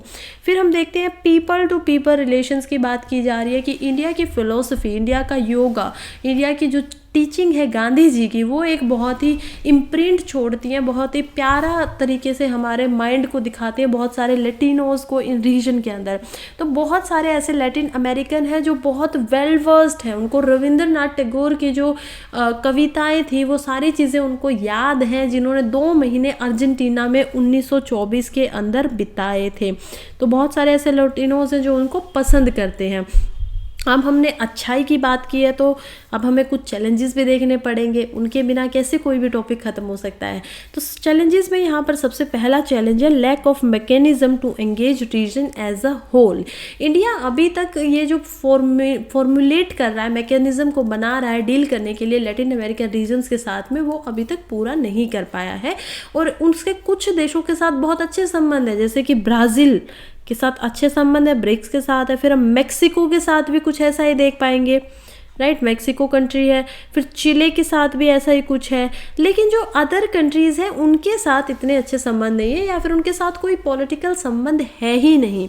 दूसरा फिर हम देख पाएंगे यहाँ पे कि कुछ physical distance as a factor की तरह यहाँ पर बना रहता है इन कंट्रीज़ के बीच में, इंडिया के बीच में और लैटिन जो अमेरिकन है उनके बीच में जो फिजिकल डिस्टेंस है बहुत बड़ा, शायद इसी की वजह से ज़्यादा सोशल इंटरेक्शन नहीं हो पाते हैं। और दोनों कंट्रीज़ में सोशल इंटरेक्शन की कमी है, तो ये बहुत ज़्यादा दूर है, ये इसी वजह से यहाँ पर ये चैलेंजेस हैं। दूसरा हम देखेंगे परसेप्शन इन फॉरेन पॉलिसीज़ को लेके। देखिए लैटिन अमेरिका हमेशा से ये चीज़ दिखा रहा है कि बाय द एंड वो जो तीन कॉन्क्रीट सर्कल है उनका, जो कि इंडिया की फॉरेन पॉलिसी के अंदर दिखता है, वो कहीं ना कहीं उसको रिलीगेंट करते हैं, थोड़ा सा पीछे घिसा देते हैं। तो हम देखते हैं कि वो क्या सर्कल है जिनकी वजह से लैटिन जो कंट्रीज़ है वो इतने ज़्यादा पास नहीं आ पा रही हैं इंडिया के। तो पहला सर्कल है नेबरहुड के बारे में। इंडिया की फॉरेन पॉलिसी हमेशा बोलती है India's neighbourhood first policy. Second हम देखें क्योंकि इंडिया खुद के नेबर्स को ज़्यादा यहाँ पर इंपॉर्टेंस देता है, तो इसी वजह से वो कहीं ना कहीं उन रिश्तों को कमज़ोर बना देता है। सेकेंड सर्कल यहाँ पर बात करता है एक्सटेंडेड नेबरहुड पॉलिसी, जो कि पर्टिकुलरली एशिया की यहाँ पर बात हो रही है, क्योंकि एशिया के अंदर हम आते हैं। फिर कुछ हमारे स्ट्रेटेजिक पार्टनर हैं जैसे कि US एंड रशिया, राइट, तो ये सारी चीज़ों की यहाँ पर बात होती है। और थर्ड और फाइनल जो सर्कल है वो यहाँ पर आता है रेस्ट ऑफ द वर्ल्ड। तो अगर हम इंडिया को एक सर्कल की तरफ में बनाएं तो हम देख पाएंगे कि ये इंडिया है, और इस पहले सर्कल में हमने अपने पड़ोसी देशों को रखा है कि हम इन्हीं के साथ ज़्यादा काम करेंगे। दूसरा सर्कल हम बनाते हैं, सेकंड में हमने हमारे जो एक्सटेंडेड नेबर हैं एशिया के अंदर उनको रखा है, और जो ये तीसरा सर्कल है इसमें हम पूरे वर्ल्ड को रखते हैं, जिसमें हमने लैटिन यहाँ पर कंट्रीज़ को भी रखा है। अब आप देखिए ये कितनी ज़्यादा दूरी है, कितना ज़्यादा डिस्टेंस है इंडिया की फॉरेन पॉलिसीज़ के अंदर भी। फिजिकल डिस्टेंस तो है ही है, और यही कारण है। ऐसे कुछ एग्जांपल्स भी हैं, जैसे आज तक लैटिन अमेरिकन रीजन को जो मैनेज किया जाता है वो इंडिया के minister of state for external affair के द्वारा ही मैनेज कर लिया जाता था। और रिसेंटली ही ऐसा हुआ है कि कोई बायलैटरल रिलेशनशिप बनाए गए हैं कि जो 3 कंट्रीज़ की हम बात कर रहे हैं कि हम मिलजुल कर एक साथ में, बायलैटरल क्या होता है कि 2 कंट्रियां एक साथ में संबंध बनाती है। कोई मल्टीलैटरल तो बहुत सारी जगह है, यूएन में तो सभी एक साथ ही है ना, यूनाइटेड नेशंस की जो काउंसिल होती है, जनरल काउंसिल, उसके अंदर तो यहाँ पर सभी कंट्रीज साथ हैं, ऐसे बहुत सारे प्लेटफॉर्म हैं। लेकिन बायलैटरल पहली बार ही किया गया है इंडिया की तरफ से। नेक्स्ट हम देखते हैं कि लैक ऑफ एफटीएज यहाँ पर है। लैक ऑफ एफटीएज का क्या मतलब है? Free trade agreement. ऐसा करंट का जो प्रेफरेंशियल ट्रेड अग्रीमेंट बनाया गया है, यानी कि पीटीए जो है इंडिया का, जो कि मर्कोसर के साथ एक ट्रेडिंग ब्लॉक है साउथ अमेरिकन रीजन में, जिसके अंदर अर्जेंटीना, ब्राज़ील, पैराग्वे, उरुग्वे, ये सारी कंट्रीज आती है। तो इसका काफ़ी लिमिटेड स्कोप है। देखिए वो प्रेफरेंशियल ट्रेड अग्रीमेंट होता क्या है पीटीए, कि हमारा कुछ प्रेफरेंस है, उसके अकॉर्डिंग यहाँ पर करेंगे। हमें कोई सामान चाहिए तो हम उस पर कम ड्यूटी लगाएंगे, हमें कोई सामान अगर नहीं चाहिए तो हम उस पर ज़्यादा ड्यूटी लगाएंगे, एक्साइज ड्यूटी ज़्यादा होगी, टैक्सेस ज़्यादा होंगे। ये होता है प्रेफरेंशियल, कि हमें जो चाहिए हम उसी को लेंगे। फ्री ट्रेड अग्रीमेंट का बात है कि जो भी हम ट्रेड यहाँ पर कर रहे हैं, जो भी अग्रीमेंट के अंदर आ गया, उन सभी चीज़ों पे कोई भी ड्यूटी नहीं लगेगी, फ्रीली वो आपकी कंट्री के अंदर आ सकता है। तो इसी वजह से ये भी एक चीज़ यहाँ पर देखी जा रही है कि ये भी एक बहुत बड़ा पॉइंट यहाँ पर निकालता है कि इतना ज़्यादा स्कोप नहीं है, प्रॉब्लम है, ये एक चैलेंज है। तो नेक्स्ट हम देखेंगे जो कि है limited engagement compare to China. ये चाइना का जो, इंडिया का जो एनुअल ट्रेड का हम बात करते हैं तो इन सभी कंट्रीज़ के साथ ऑलमोस्ट $30 बिलियन निकल के आता है।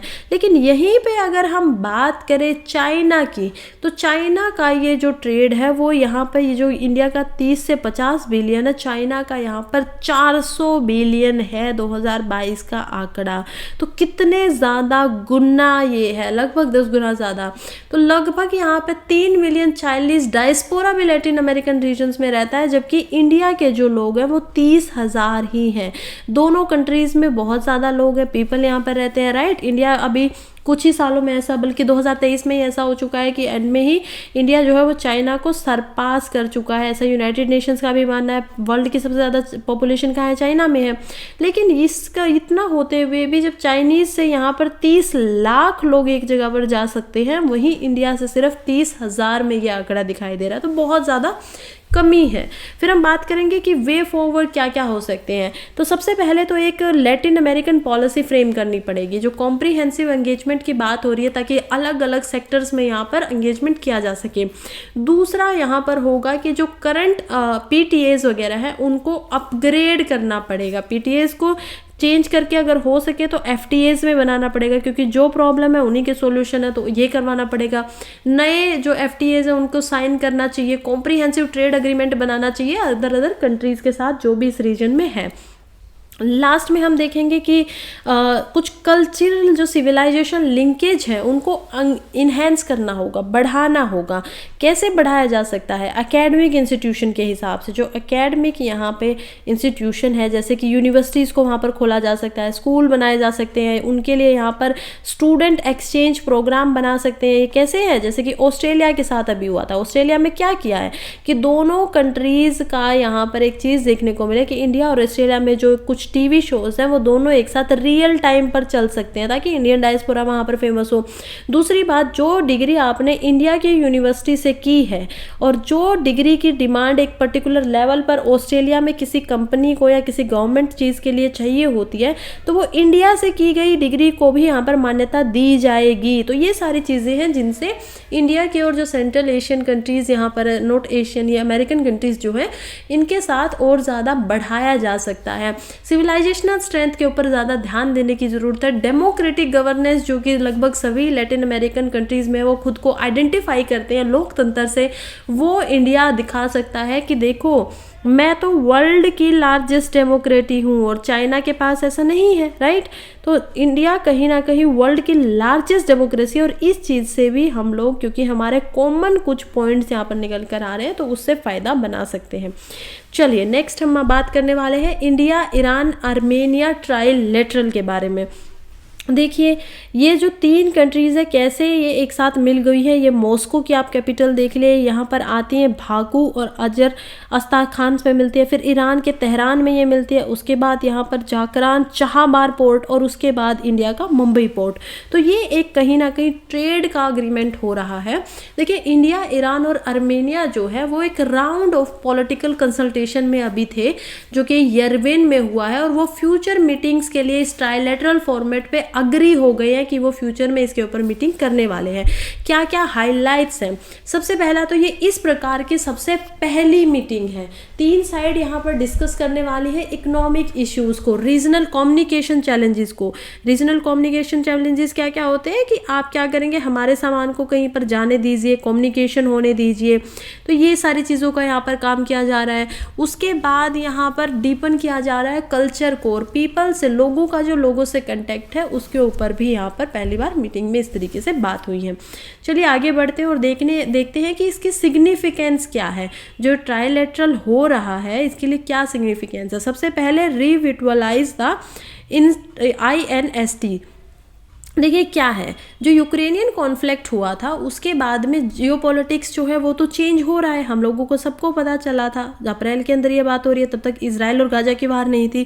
तो ये जो जियोपॉलिटिक्स का लैंडस्केप चेंज हो रहा था, उसने कहीं ना कहीं इंडिया के सामने एक अपॉर्चुनिटी रख दी कि वो INSTC को यहाँ पर रिविटुअलाइज कर दे, दोबारा से जिंदा कर दे। इंडिया ने जो ये इंडिया का आपका एक प्रोजेक्ट हम कह सकते हैं कि इंडिया की तरफ से जो ये प्रोजेक्ट बनाया गया है INST, वो एक कॉरिडोर है, राइट। तो साउथ के साथ जो ट्रांजिशन कॉरिडोर यहाँ पे ट्रांसपोर्ट का जो कॉरिडोर है इंडिया की तरफ से, इंडियन नेशनल जो साउथ एशिया के साथ है, तो वो यहाँ पर आर्मेनिया के साथ कनेक्ट होता है चाबहार पोर्ट से, जो कि ईरान में है, और उसके बाद इंडियन ओशन से होता हुआ यूरेशिया के साथ और फिनलैंड जैसी कंट्रीज के साथ ये बन जाता है। फिर हमने ये भी देखा है कि किस तरीके से काउंटर करना पड़ेगा, पाकिस्तान को ये काउंटर कर सकते हैं अगर अजरबैजान तुर्की ट्राइलेटरल के साथ इंडिया हो जाता है तो ऐसा काउंटर हो सकता है, जो कि पाकिस्तान और अजरबैजान तुर्की ट्राइलेटरल किया हुआ है उसके एक अगेंस्ट में हमारे पास भी ऐसा कुछ बना हुआ है। तो ये जो कंट्रीज़ हैं इंडिया के साथ जो अभी आने वाली हैं, ईरान यहाँ पर इंडिया के साथ आ रहा है, उसके अलावा हम देख पा रहे हैं रशिया को, आर्मेनिया को यहाँ पर दोबारा से देख पा रहे हैं। तो ये अगर होंगी तो ये कंट्रीज एक दूसरे को सपोर्ट करेंगी, जो टेरिटोरियल इंटीग्रिटी जो है उनकी, कि आपकी टेरिटोरी के अंदर हम लोग नहीं आएंगे, उसकी हम इज्जत रखेंगे, आपकी जो इंटीग्रिटी है उसका हम ध्यान रखेंगे। तो ये यहाँ पर सभी कंट्रीज़ के लिए एक अच्छी पॉइंट निकल कर आएगा, पॉजिटिव पॉइंट निकल कर आएगा। और अजरबैजान जो है वो कैंपेन कर रहा है काराबाग में, पाकिस्तान क्लेम करता है कुछ जम्मू एंड कश्मीर के रीजन्स को यहाँ पर। तो ये डिक्लोरेशन ये भी है कि ये सपोर्ट दिखाएंगी, जो तीनों कंट्रीज एक साथ मिलने वाली हैं वो तीनों एक दूसरे को सपोर्ट दिखाएंगे इन सभी मामलों में। फिर तुर्की का स्टैंड पॉइंट भी कुछ ऐसा ही है कि वो साइप्रस जो है, यानी कि ईस्ट मेडिटेरियन की जो एक कंट्री है वहाँ पर भी कुछ है। तो ये सभी कंट्रीज एक दूसरे को बोलेंगे कि 3 भाई मिलकर, 3 ब्रदर की यहाँ पर एक 2021 में 3 ब्रदर्स के नाम से यहाँ पर मिलिट्री एक्सरसाइज भी होती है। ऑलराइट, तो ये मिलिट्री एक्सरसाइज भी यहाँ पर देखने को मिलती है। नेक्स्ट पॉइंट है जो कि है नागोर्नो कराबाख। देखिए ये जो डिस्प्यूट है, एक टेरिटरी है जिस पे डिस्प्यूट होता है आर्मेनिया और अजरबैजान का। ये आप देखिए यहाँ पर मैप में कि इधर की जो लोकेशन है इतने पार्ट में यहाँ पर आर्मेनिया है, और यहाँ पर दूसरी तरफ ये एक जो टेरिटरी है वो अजरबैजान में आती है, क्योंकि अजरबैजान यहाँ से बनकर इतनी टेरिटरी बना रहा है। तो आप समझ पाएंगे कि जो आर्मेनिया है ये चाहता है कि जो आपकी ये टेरिटरी आपको दिखाई दे रही है नागोर्नो, ये आर्मेनिया के अंडर आए, लेकिन अजरबैजान कह रहा है कि नहीं, आप पॉलिटिकली देख लीजिए, ये तो मेरे अंडर है। आप देखिए ये अजरबैजान का यहाँ पर मैप है। तो ये इसी चीज़ के ऊपर इनका डिस्प्यूट बना रहता है और ये कहीं ना कहीं एक की फैक्टर निभा सकता है दोनों ट्राइलेटरल को डिफरेंट रखने में, ताकि इंडिया जो चाहता है कि पाकिस्तान का और जो इनका ट्राइलेटरल बना हुआ है वो इंडिया अपना सपोर्ट लेके अगेंस्ट में बना सकता है यहाँ पर चाइना के। तो ये भी एक चीज़ यहाँ पर देखने को मिलती है कि it's a positive point for India. फिर नागोर्नो काराबाख एक इंटरनेशनली रिकॉग्नाइज पार्ट है अजरबैजान का, लेकिन बहुत सारा जो रीजन है वो आज भी अर्मेनियन सेपरेस्ट, जो अर्मेनिया से सेपरेस्ट होकर यहाँ पर आए हैं उनके द्वारा इसको होल्ड किया हुआ, कंट्रोल किया जा रहा है। सेपरेस्ट अर्मेनियन जो है उन्होंने ये भी डिक्लेयर किया है कि नागोर्नो काराबाख वो एक ऑटोनोमियस ओब्लास्ट है, यानी ना तो इसके ऊपर किसी अर्मेनिया का यहाँ पर रहेगा कंट्रोल, ना ही यहाँ पर अजरबैजान का रहेगा ऑटोनॉमियस, हम खुद से यहीं पे रहेंगे। लेकिन फिर भी एक एफर्ट बनाए जा रहे हैं ताकि एक परमानेंट सॉल्यूशन इस कॉन्फ्लिक्ट का निकल के आए। और जो मिन्स्क ग्रुप ऑफ ऑर्गेनाइजेशन बनाया गया है सिक्योरिटी एंड कोऑपरेशन के लिए यूरोप के अंदर, जिसको OSCE के नाम से भी जाना जाता है, वो तो इसको करने में हालांकि फेल हो ही चुकी है। तो प्राइमरली इस तरीके से लेड होता है। अब ये मिन्स्क ग्रुप क्या है, तो मिन्स्क ग्रुप 1994 में यहाँ पर क्रिएट किया गया था ताकि ये जो एड्रेस है, ये जो इशू है इस पूरे के पूरे टॉपिक के ऊपर, इसको एड्रेस किया जा सके। और इसको को चेयर किया था 3 कंट्रीज ने एक साथ मिलकर। पहली कंट्री थे यहाँ पर USA, दूसरी कंट्री थे फ्रांस और तीसरा यहाँ पर रशिया आता है कि चलिए हम इस डिस्प्यूट को सोल्व कराते हैं, लेकिन ये फेल हो जाता है। तुर्की और पाकिस्तान ट्रेडिशनली हमेशा अजरबैजान को यहाँ पर सपोर्ट करते हैं, इसलिए हमने देखा कि इनकी ट्राइलेटरल में इनके साथ है। और ईरान और इंडिया जो है वो अर्मेनिया को इसमें सपोर्ट करता है। तो ये हम देख पाएंगे कि 3 ट्राइलेटरल की बात हो रही है, अर्मेनिया प्लस इंडिया प्लस यहाँ पर ईरान। दूसरा क्या है ट्राइलेटरल जिसके खिलाफ मिल रहा है, वो यहाँ पर मिल रहा है अजरबैजान प्लस यहाँ पर पाकिस्तान प्लस तुर्की। तो ये हमें देख रहा है कि दोनों एक दूसरे के अलग खड़े हुए, इसीलिए यहाँ पर इस तरीके से काम कर रहे हैं। फिर इसके कुछ चैलेंजेस भी हैं और चैलेंजेस को समझने से पहले थोड़ा सा हम एक बार पॉइंट्स को यहाँ पर समझ लेते हैं कि क्या क्या ट्राइलेटरल के सैंक्शंस है और क्या क्या यहाँ पर कन्वर्जेंस के पॉइंट हैं। तो कन्वर्जेंस के पॉइंट्स की जब यहाँ पर बात होती है तो देखिए इंडिया एनवायरनमेंट जो हम बात कर रहे हैं वो भी यहाँ पर देखा गया है कि इंडिया एंड अर्मेनिया ने 30 साल अपने जो बायलैटरल डिप्लोमेशन जो है उसके यहाँ पर सेलिब्रेट किया, डिप्लोमेटिक रिलेशंस के 2022 में। कुछ पॉलिटिकल टाइज भी हैं, कॉपरेशन भी अच्छे से करते हैं इंटरनेशनल बॉडीज़ में। एक न्यूली लिंक एक्सपोर्ट अग्रीमेंट बनाया गया है इंडिया में जो कि मिलिट्री वेपन्स वगैरह, मिसाइल वगैरह वहाँ पर भेजने वाला है। फिर हम बात करें चैलेंजिंग की तो कंटिन्यूइंग सैंक्शंस है ईरान के ऊपर। देखिए जो कंटिन्यूइंग सैंक्शन है USA के द्वारा लगाए गए हैं। INST जो हमारा प्रोजेक्ट है इंडिया की तरफ से, कॉरिडोर जो है बनाया जा रहा है ताकि यूरोप के साथ डायरेक्ट कंटेक्ट हो सके, वो कहीं ना कहीं ईरान की एबिलिटी को लिमिट कर देता है कि वो सप्लाई चेन के अंदर कितना यहाँ पर कंट्रीब्यूट कर पाएगा। दूसरा पॉइंट हम देखेंगे जो कि है balancing India's relation with Israel. तो ये जो इजराइल है, क्योंकि ईरान और इजराइल के आपस में नहीं बनती है, राइट। आज भी ईरान का जो हाउती ग्रुप है वो कहीं ना कहीं सिर्फ इस बात से इंडिया से खफा है क्योंकि इंडिया ने जो कि एक न्यूट्रल पोजीशन रखी है इजराइल और गाजा के वॉर के ऊपर, वो फिर भी मान रहे हैं कि वो इजराइल की साइड है।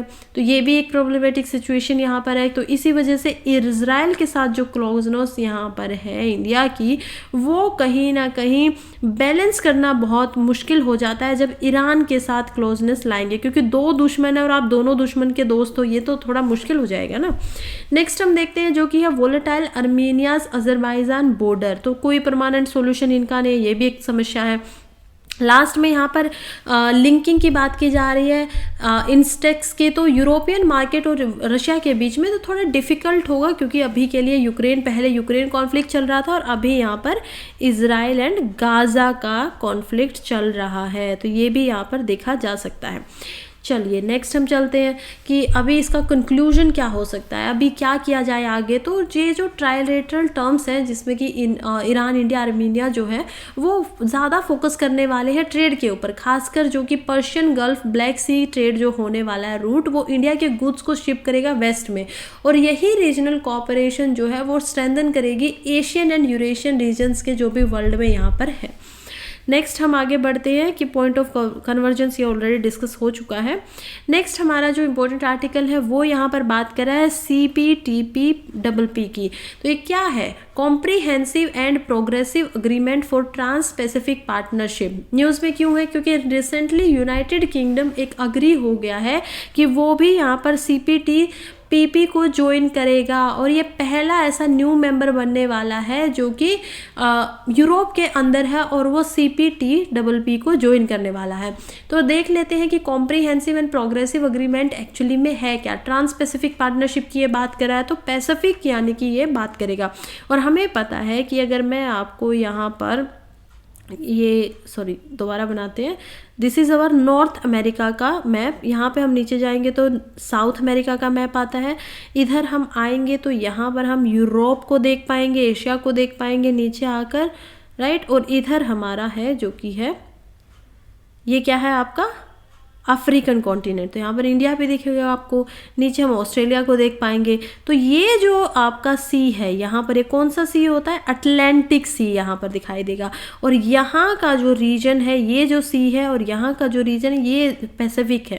तो ये पैसिफिक है और ये ट्रांस पैसिफिक की बात करें, यानी कि कहीं ना कहीं ये ऊपर हमें लॉजिक लगा के समझना पड़ेगा ना। अब मान लीजिए आपको इसके बारे में कुछ नहीं पता, लेकिन लॉजिक से आप इतना समझ सकते हैं कि ये उन कंट्रीज़ की बात कर रहा होगा जो कंट्रीज पैसिफिक में आती हैं, यानी कि जापान आ सकता है, कोरिया आ सकता है, ऑस्ट्रेलिया यहाँ पर हो सकता है। इधर बात करें तो USA हो सकता है, कनाडा हो सकता है, मेक्सिको भी हो सकता है, फिर यहाँ पर चिली की एक कंट्री है, पेरू। तो ये जो ज़्यादा कंट्रीज पैसिफिक में है वहीं इसमें होंगी। तो हाँ, ये वैसा ही है। ओरिजिन की बात करें तो 2018 के अंदर इसका जन्म हुआ था और दिसंबर 2018 में पूरा बन गया था, मार्च में इसको इंट्रोड्यूस किया गया। और ये ट्रांस पैसिफिक पार्टनरशिप की बात करता है, राइट। TPP की ये बात कर रहा है, क्योंकि यूनाइटेड स्टेट्स ने विड्रॉ कर लिया था 2017 में। तो अब US इसका मेंबर नहीं था, और फिर उसने बाद में निकल के इसको खुद से बनाया। ये एक फ्री ट्रेड अग्रीमेंट है, FTA है। सभी कंट्रीज़ का जो इसकी मेंबर होंगी वो फ्री ट्रेड अग्रीमेंट के अंदर आ जाएंगी। और फिलहाल इसमें 11 देश हैं। इंडिया की बात करें तो क्या इंडिया इसका एक मेंबर है? क्या इंडिया पैसिफिक ओशन के अंदर आता है? हाँ, कुछ पार्ट हम देख सकते हैं कि इंडिया के इधर का जो पोर्शन है, वेस्ट ईस्ट का जो पोर्शन है, वो पैसिफिक सी ही है यहाँ पर, लेकिन इंडिया वैसे नहीं है, क्योंकि इंडिया यहाँ पे क्या है? इंडियन ओशन है। तो इंडिया अभी तक इसका मेंबर नहीं है। पैसिफिक से जस्ट याद रखिएगा, मैं बार समुद्र पे इसी वजह से आप लोगों को लेके जा रही हूँ कि इंडिया पैसिफिक सी में नहीं आता है, तो इंडिया इसका मेंबर नहीं है। हम बात करते हैं कि और कौन कौन सी कंट्रीज मेंबर है। तो ऑस्ट्रेलिया यहाँ पर मेंबर है, कनाडा, चीन, जापान, चीन नहीं बोल रही हूँ मैं यहाँ पे, चिली बोल रही हूँ, तो Japan, Malaysia, Singapore, Vietnam, Peru, Mexico and New Zealand. तो ये कुछ कंट्री हैं जो यहाँ पर मेंबर हैं। उसके अलावा ब्रुनई, जो कि एक आइलैंड है आपका पैसिफिक के अंदर, वो भी यहाँ पर इसका मेंबर है। और अब और कौन मेंबर बन गया है यहाँ पर? हम देख रहे हैं कि UK भी मेंबर बन चुका है। चलिए सिग्निफिकेंस की बात कर लेते हैं, इंपॉर्टेंट क्यों है। सबसे पहले ट्रेड के लिए इंपॉर्टेंट हो जाता है। जब गुड्स का आप ट्रेड कर रहे हैं तो ये जो टैरिफ है, ये जो टैक्स हटा देता है FTA होने की वजह से, तो कोई बैरियर नहीं रहते हैं, तो एक एक्सपोर्ट मार्केट मिल जाती है कंट्रीज़ को। दूसरा यहाँ पर है इक्वल ट्रीटमेंट इन गवर्नमेंट प्रोक्रूटमेंट। देखिए, फॉरेन कंपनीज जो होती हैं उनको सेम ट्रीटमेंट दिया जाएगा जो ट्रीटमेंट वहाँ की डोमेस्टिक कंट्रीज जो कंपनीज को दे रही है कोई भी गवर्नमेंट, सभी देशों में जो भी मेंबर कंट्रीज है। तो बहुत बेनिफिशियल हो गया है कि आप उनसे अलग से कोई टैक्स नहीं ले रहे हो, आप उनको सेम अपना काम करने दे रहे हो। तो इट्स अ वेरी इंपॉर्टेंट, हम बोल सकते हैं कि वाह, ये तो बहुत अच्छा है। नेक्स्ट हम चलते हैं तो हम बात करेंगे प्रेडिक्टेबिलिटी एंड ट्रांसपेरेंसी के बारे में। तो बहुत ही कॉमन एंड ट्रांसपेरेंट ट्रेड है। यहाँ पर इन्वेस्टमेंट के रूल बनाए गए हैं जो कि सभी 11 एशिया पैसिफिक कंट्रीज़ के साथ यहाँ पर साझे किए जाते हैं, जो उनकी एडमिनिस्ट्रेशन कॉस्ट है उसको कम कर देता है। फिर हम बात करते हैं लेबर एंड एनवायरनमेंट के ऊपर। तो यहाँ पर CPTPP जो है वो इंक्लूड करता है क्लियर कमिटमेंट को कि वो जो इसके जो मेंबर्स हैं उनको यहाँ पर अपहोल्ड करेगा। कि चाहे कोई भी स्टैंडर्ड्स हो लेबर या एनवायरनमेंट के ऊपर, जो भी मेंबर्स कंट्रीज़ हैं वो सभी की सभी उस बात को मानेंगे। नेक्स्ट है यहाँ पर addressing government and emerging issue, जो भी एमर्जिंग इशूज़ है बन रहे हैं जैसे कि करप्शन, रिड्यूसिंग अनफेयर कंपटीशन, जो स्टेट ओन्ड एंटरप्राइजेज होती हैं कि नहीं हम तो हमारी जो कंपनीज हैं उनको यहाँ पर ज़्यादा इंपॉर्टेंस देंगे, तो वो भी यहाँ पर रिड्यूस हो रहा है। करप्शन को ख़त्म करने की बात की जा रही है। लिबरलाइज्ड एनवायरनमेंट बनाया जाएगा इलेक्ट्रॉनिक कॉमर्स वगैरह के लिए, ताकि सभी देशों की कंपनियाँ यहाँ पर अच्छे से काम कर सकें। फिर हम बात करते हैं कि इंडिया तो इसका मेंबर नहीं है, तो इंडिया ने क्यों ज्वाइन नहीं करना चाहिए। यहाँ पर डिबेट है कि इंडिया क्या मिसिंग कर रहा है, ज्वाइन नहीं कर रहा है, और इंडिया को क्यों ज्वाइन नहीं करना चाहिए। सबसे पहले तो बहुत ही स्ट्रिंजेंट स्टैंडर्ड है। देखिए इंटेलेक्चुअल प्रॉपर्टी राइट्स की जब बात होती है तो ये बहुत ही सख्त है, और इसी वजह से कहीं ना कहीं इंडिया यहाँ पर हम देख पाएंगे कि वो एक्सटेंड नहीं कर पाता। उसके जो फार्मास्यूटिकल कंपनी मोनोपोलीज है वो यहाँ पर इंडिया में बहुत ज़्यादा इफेक्ट कर देगी फार्मेसी इकोसिस्टम को, क्योंकि इतने ज़्यादा इंटेलेक्चुअल प्रॉपर्टी राइट है। वो कहेंगे कि नहीं ये तो आप ये दवाई बना ही नहीं सकते, इसको एक्सपोर्ट ही नहीं कर सकते, लेकिन इंडिया तो ऐसा करता है क्योंकि इंडिया में इंटेलेक्चुअल प्रॉपर्टी राइट को लेके अलग तरीके के प्रावधान है, और इंडिया इसी वजह से फार्मेसी का जो सेक्टर है उसमें बहुत ज़्यादा ऊपर बढ़ चुका है। फिर हम देखेंगे सेकेंड पॉइंट जो कि है CPTP investor state dispute statement, ISDC mechanism. देखिए ये कहीं ना कहीं जो रेगुलेशन होती है इन्वेस्टमेंट इकोसिस्टम की उसको हिंडर करता है, उसको रोकता है, और जो इकोनॉमिक सॉवरेनिटी है इंडिया की उसको भी बाईपास करने की कोशिश करेगा। तो इसी वजह से ISDS जो है वो एक मैकेनिज्म है FTA के अंदर, जिसमें जो इन्वेस्टमेंट कर रहे हैं या जो ट्रीटी वगैरह की जा रही है FTA यानी कि फ्री ट्रेड अग्रीमेंट में, वो फॉरेन इन्वेस्टर को यहाँ पर इन्वेस्टमेंट ट्रीटी पर साइन करना पड़ेगा, और उसमें ये उनको अधिकार दिया जाएगा कि वो लोगों को अगर कोई भी डिस्प्यूट हो जाता है तो इंटरनेशनल ट्रिब्यूनल के पास जाएं रिजोल्व करवाने के लिए। तो ये थोड़ा सा बाधाजनक हो जाता है, बाधा डाल देता है। नेक्स्ट हम देखेंगे जो कि है रिक्वायर्ड इकोनॉमिक कंसेशन। इंडिया ने रिकॉग्नाइज किया है कि जो इकोनॉमिक कंसेशन यहाँ पर है उनको ज्वाइन करना काफ़ी ड्रास्टिक हो जाएगा इंडिया के पर्सपेक्टिव से, कि कितना ज़्यादा इंडिया अब इतनी ज़्यादा छूट दे नहीं सकता है ना। पहले हमने क्या किया था, इंडिया जब कॉलोनाइज था तो इंडिया को सोने की चिड़िया बोला जाता था, लेकिन क्योंकि इंडिया में यहाँ पर जो UK था उसने फ्री ट्रेड अग्रीमेंट दिया था कि हम तो आपको कोई ड्यूटी नहीं देंगे, लेकिन इंडिया की तरफ से जो जाता था उन पर ड्यूटी ली जाती थी UK के अंदर, और वो भी बहुत ही भारी मात्रा में। तो इस तरीके से इंडिया की इकोनॉमी का डिक्लाइन हुआ। तो ये बहुत ही ड्रास्टिक स्टेप अब हो जाएगा कि इंडिया इतनी ज़्यादा मार्केट, पहले ही यहाँ पर चाइना के साथ इंडिया को कहीं ना कहीं ट्रीट करना पड़ा है कि चाइना यहाँ पर इतना ज़्यादा डंप कर देता है चीज़ों को जो इंडिया चाहता नहीं है। डोमेस्टिकली इंडिया आत्मनिर्भर बनना चाहता है, तो ये थोड़ा सा ड्रास्टिक है कि फ़ायदे के साथ नुकसान भी है। नेक्स्ट हम देखेंगे जो कि है पॉसिबिलिटी ऑफ डी इंडस्ट्रियलाइजेशन।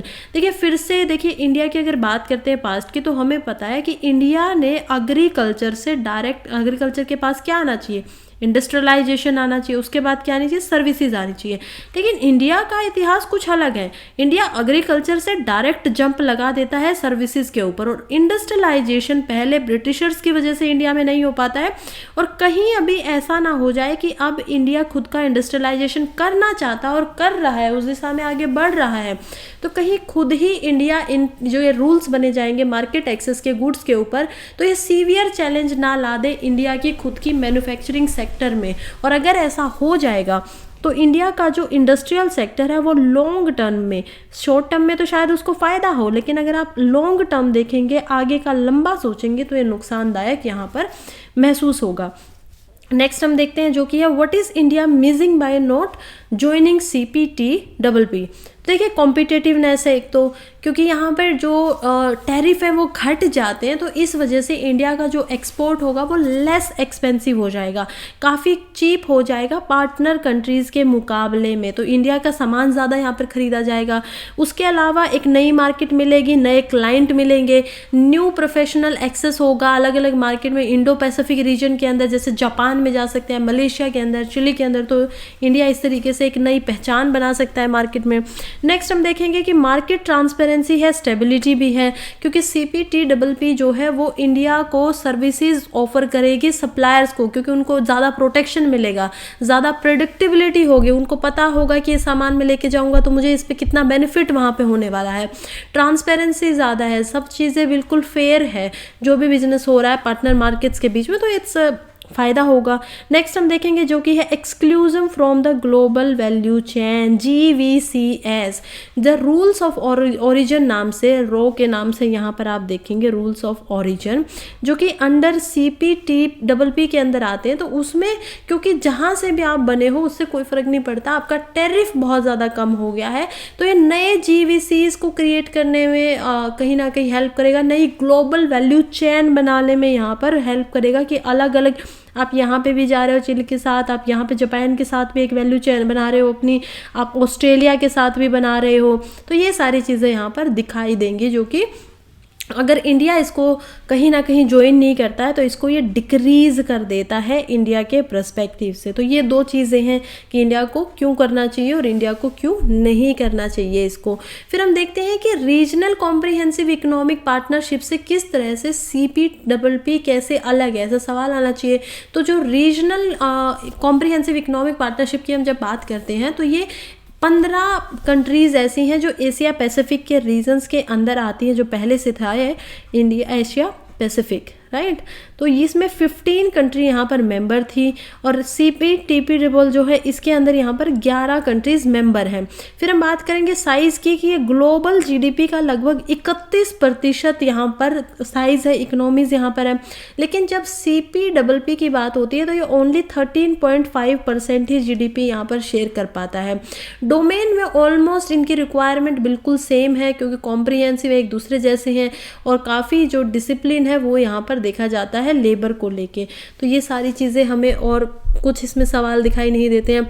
कुछ और बातें करें जो कि गवर्नमेंट प्रोक्रूटमेंट के ऊपर था, GPA का हमने यहाँ पर डिस्कशन किया है इस पूरे के पूरे जो आर्टिकल था उसको समझते टाइम पूरी न्यूज़ में। तो GPA के बारे में बात करें तो ये एक प्लूरीलेटरल अग्रीमेंट है जो कि WTO के द्वारा यहाँ पर फ्रेमवर्क के द्वारा इसको बनाया गया। WTO क्या है?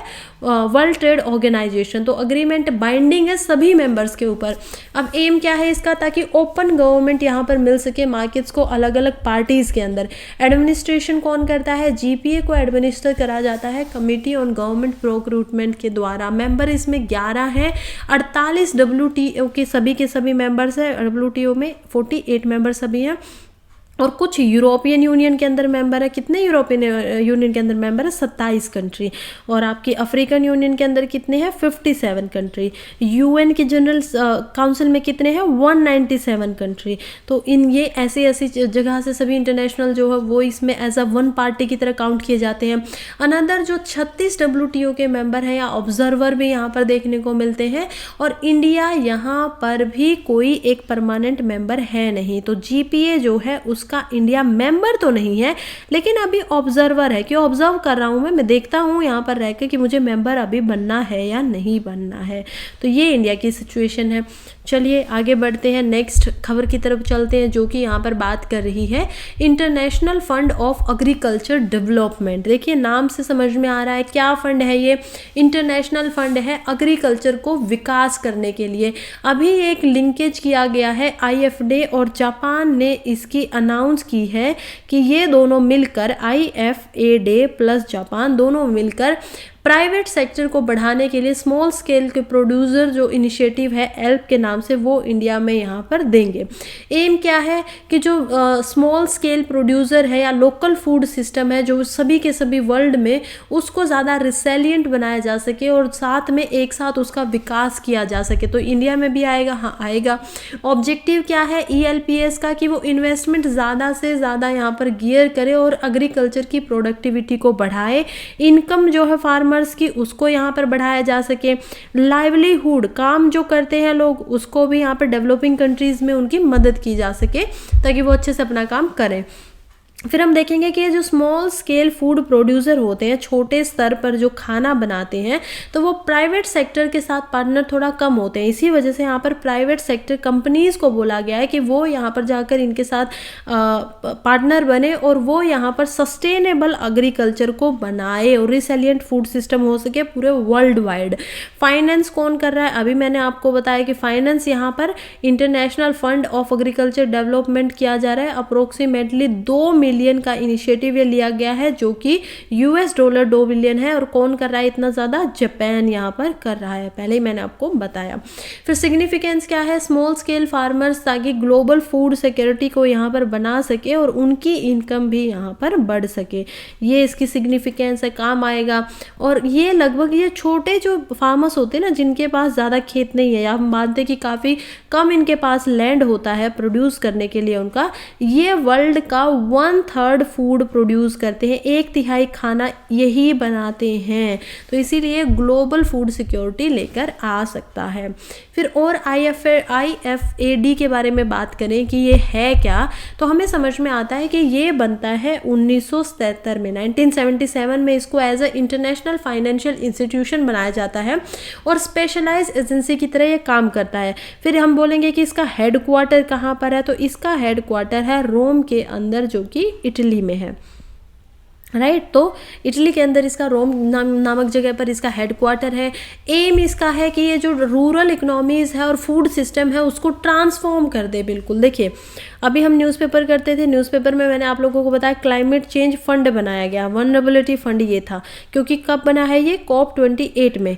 इसी तरीके से 1977 के अंदर इसको बनाया गया, क्योंकि उस समय पे बहुत सारी ऐसी कंट्रीज़ थी जो भूखमरी का शिकार थे, जिसमें उनकी जो फूड सिक्योरिटी है वो नहीं थी, खासकर जो डेवलपमेंट, और इंडिया भी उन्हीं में से एक था। 1970s में हमें भी ग्रीन रेवोल्यूशन की बहुत ज़रूरत पड़ रही थी। तो जो समस्या हमारे पास होती है उसी से रिलेवेंट कुछ फंड बनाए जाते हैं। इसके अगर मेंबर कंट्रीज़ की बात करें तो 177 यहाँ पर मेंबर कंट्रीज़ आपको दिखाई देंगी।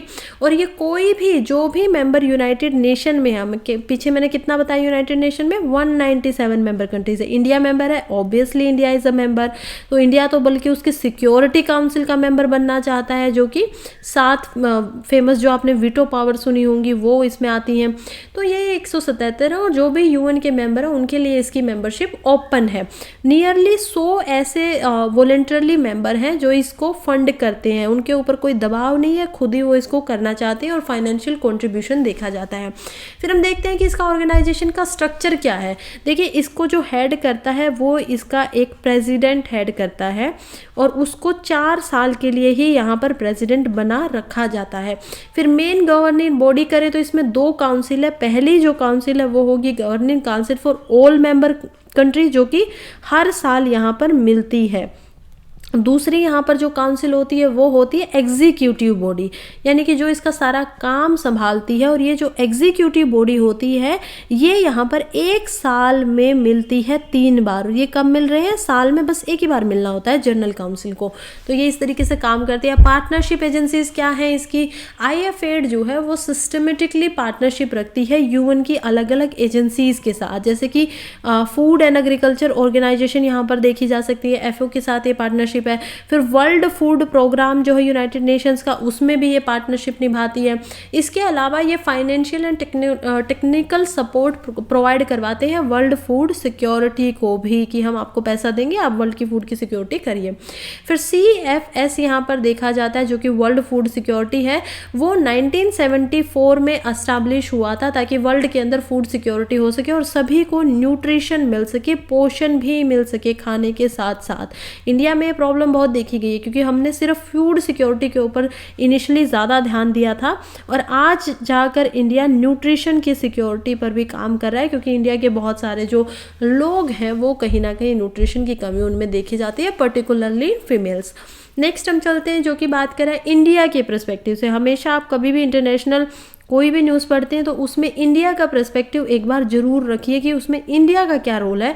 तो इंडिया, जब हम IFAD की बात करते हैं तो इंडिया रिसीव करता है ये फंडिंग, यहाँ से इंडिया देता नहीं है, बल्कि जो इंडिया का रूरल डेवलपमेंट है, मैं फिर से बता रही हूँ क्योंकि डेवलपिंग कंट्रीज़ के लिए, और इंडिया खुद में अभी विकासशील देश है, तो वो रिसीव करता है, उसको पैसा मिलता है। तो रूरल डेवलपमेंट के लिए मिलता है, वुमेन एम्पावरमेंट के लिए भी यहाँ पर इंडिया को पैसा मिलता है इससे, और माइक्रो फाइनेंसेस यहाँ पर दिए जाते हैं, जो और माइक्रो फाइनेंसेस के लिए यहाँ पर डेवलपमेंट के काम या ट्रीटी वगैरह चुनाई जाती है।